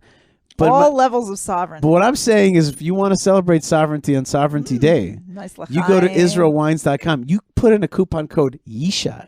Yes. Oh, yeah? What happens? You get 10% off. Yeah. bang. But Yishai, that falls into the old stories about how Jews love 10% off. You know what? We do love 10%. Yeah. I own it. Okay, Yeah. give me a Matzia. Also, P.S. Just like let's be real here. Everybody likes 10% Everyone likes 10% off. Yeah. Even our holy, holy, holy, sweet, sweet, sweet non-Jews. Yeah. Who are listening to this show. Yeah. Muslims, they like 10% off. Well, I don't know if they're going to be buying Israel wine. They might. I mean, don't ask, don't tell. Yeah. No, there are. Maybe I don't know. We're loved in Do your thing, Indonesia. man. This show. Okay? We're not against. My point is that if you want to celebrate Sovereignty Day, like I want to celebrate Sovereignty Day. And by the way, I don't like red wines. They don't work well for me. Little Chardonnay. White wines. I'm a white Little wine rosé. guy. Can you do rosé? I could do rosé, but I like a white wine. Pinot Grigio. I don't know what I'm saying at this point. Anyway, I think Chardonnay is a white wine. IsraelWines.com, coupon code Yishai. You're going to be rocking. Yishai. If they don't know that, then, Yishai, are you Mr. Spelling? why do we have to bring that up? Why do we have to bring up that issue? Anyway, you know how I feel about that. In any case, Malkah, we have a great new sponsor. I'm very excited. That is really exciting. And I've for many years I've been really recommending to people to do l'chaim Friday night, make kiddush on wine from the land of Israel, so it could be inside of you. Right. I just want to say today I went grocery shopping for Shabbat, and I told you that I saw this meme, like this like video that went around on WhatsApp, and it was about a story in the New York Times that was like some like prediction type like edition where they did a page from like 20 years or 50 years or something like that in the future. And on the bottom was Shabbat candlelighting times, because apparently the New York Times puts that in every week. Yeah. For all the Jews who are reading the New York Times. So somebody asked, like, why did you stick in this little detail? And they're like, we don't actually know what's going to be in the future, but what we do know is that Jewish women will be lighting Shabbat candles. That's right. So you get out there. We didn't do Ribonu today. We didn't do Sovereignty today. We did Sovereignty Day today. Right. We declared sovereignty. We declared Sovereignty Day. Day. That's right. Today. That's right. But we didn't declare Sovereignty today. Right. Just Sovereignty Day today. Okay, let's go on. Go ahead. The point is, get you some wine. That's right. Get you some Israel wine. Yes. And say l'chaim and have yourself a beautiful Shabbat rolling in. And Hashem is with us. And the Jewish story is long. That's right. And sometimes it feels like we can make it a little shorter. And those are like good feelings. But sometimes if you can't make it shorter, it's still just a blessing to be alive. It's a blessing to be a Jewish person, or in the event that you are not a Jewish person, it's just a blessing to be one of God's children. And lovers of Israel. And being of a Israel, non-Jewish lover of Israel is a huge thing. Themselves with what God likes. That's right, the story of Israel. That's right. So enjoy yourself some wine and say l'chaim, because it's great to be alive. All right, folks. I want to thank you very much, Malkah Fleisher, for joining me on the show today. It's a long show, but a really sweet show. You made me laugh. You cheered me up, Malkah. That's good. And I hope you cheered up everybody else. If you did get cheered up by Malkah, please write me an email, yishai@thelandofisrael.com or yishai@fleisher.com. Hashtag Sovereignty Day. Hashtag Sovereignty Day or L'chaim Sovereignty Day, okay? And I want to definitely hear from you guys what your experiences are out there. Hashtag Oh No Bojo. That's right. Oh no, Bojo. Or Bojo went bozo. Okay? I'm sorry. Yes. You can also write in with your creative hashtag. That's right. Lots of love from the land of Israel. Connect to me through YishaiFleisher.com. There's a donate button there. Well, you could click that button. Yeah, you could click it. For Sovereignty Day. That's right. And support Sovereignty Day on all our other projects. And write me an email. And stay connected. Our best fun is on Twitter. Malkah and I, we tweet. Malkah is the crack up of Twitter, and I'm the more boring, stale one. But still, all it is, Yishai. No, it's not. I'm bad cop. I'm gonna get you. I want to get you. And you're a good cop. I want to get you an apron like that. I want to get you an apron. I want to get you a two-sided apron. Can I get you a two-sided apron? Yeah, that's funny. Yeah, I like that idea. We can make millions that way. Yeah, good cop, bad cop. I like that apron. There you go. All right, folks. As we say here at the show, we send you blessings from the land of blessings, and we want to hear from you, and lots of love for wherever you are. And Shabbat Shalom, Jewish woman. Thank you, Jewish man. Thank you very much. Keep lighting those candles. We're looking forward to you saying some kiddush on some nice Israeli wine this Shabbat. You bet. Or great product. You bet. There's going to be some sovereignty happening tonight, and we're gonna keep on making kiddush on the land on kiddush of wines of a sovereign Israel. Yes. And Sovereignty Day. We're gonna keep on Big sunburn. All right, folks, stay tuned. More great stuff is the way. God bless and shalom. Be healthy.